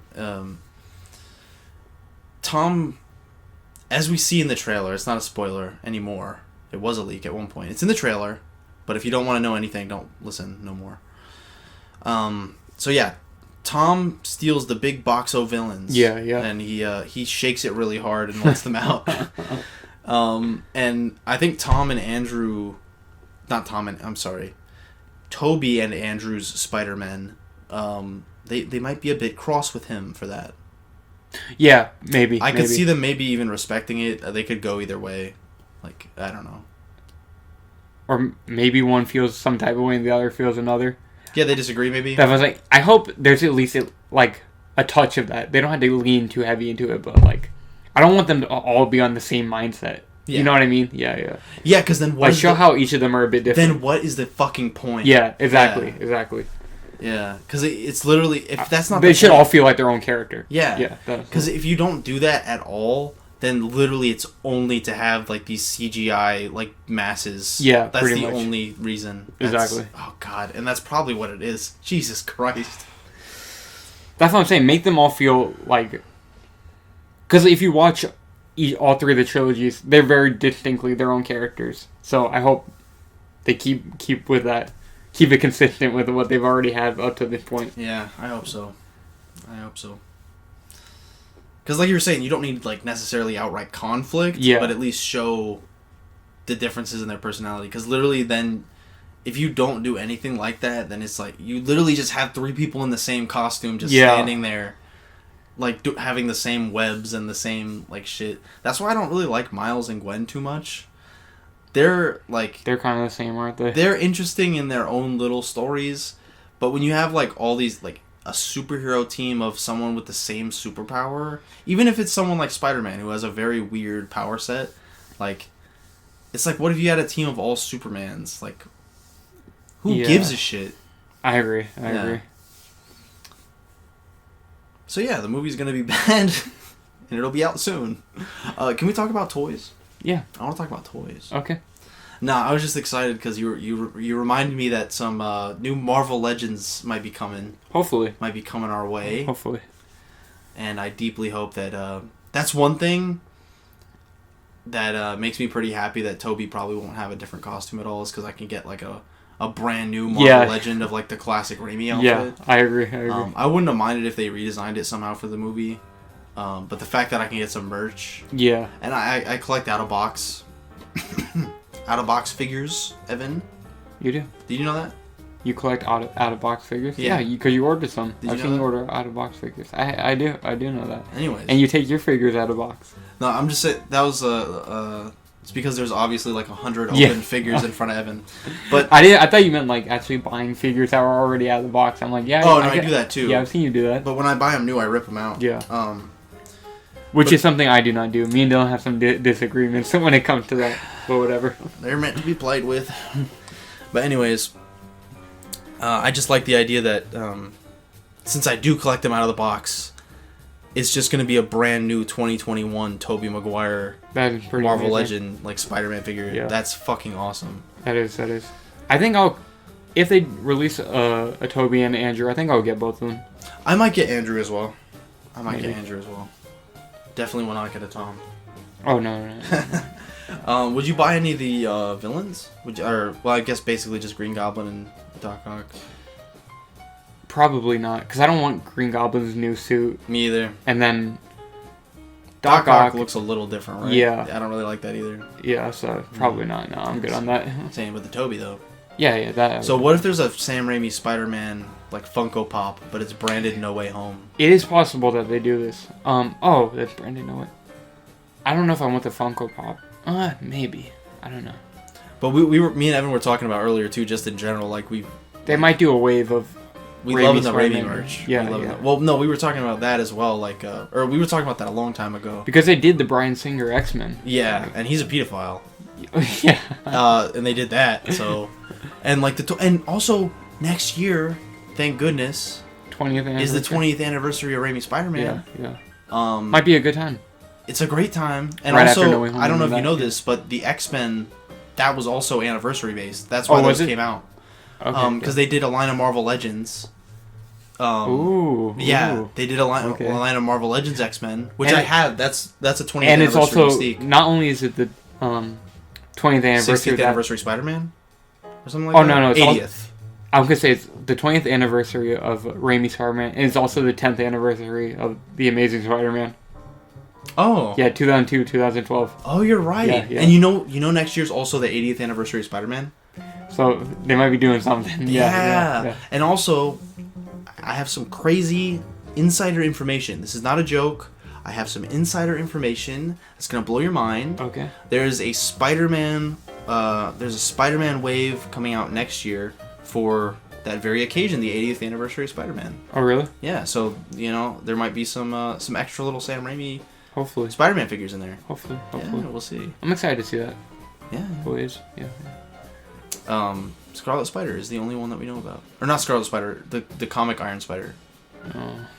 I'm gonna buy it. I'm like, I'm already like, oh. And also another character that like sucks. Yeah. Null. You know Null? Who the hell is that? He's like the symbiote's god or something. No. He's like the god of the symbiotes.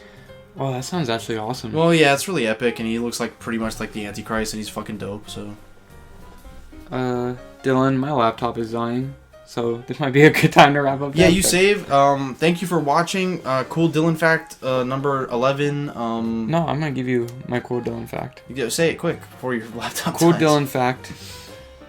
Today, Dylan helped a woman hide her toys from her child she was buying for Christmas. It's not a good story to try and say very quickly, but I spread some Christmas cheer. Again, Spider-Man 2, I give my classic 2 out of 3 stars. Evan Spider-Man 2. Spider-Man 3, I'm tired. And we love you very much. RNS Podcast forever. Bye-bye.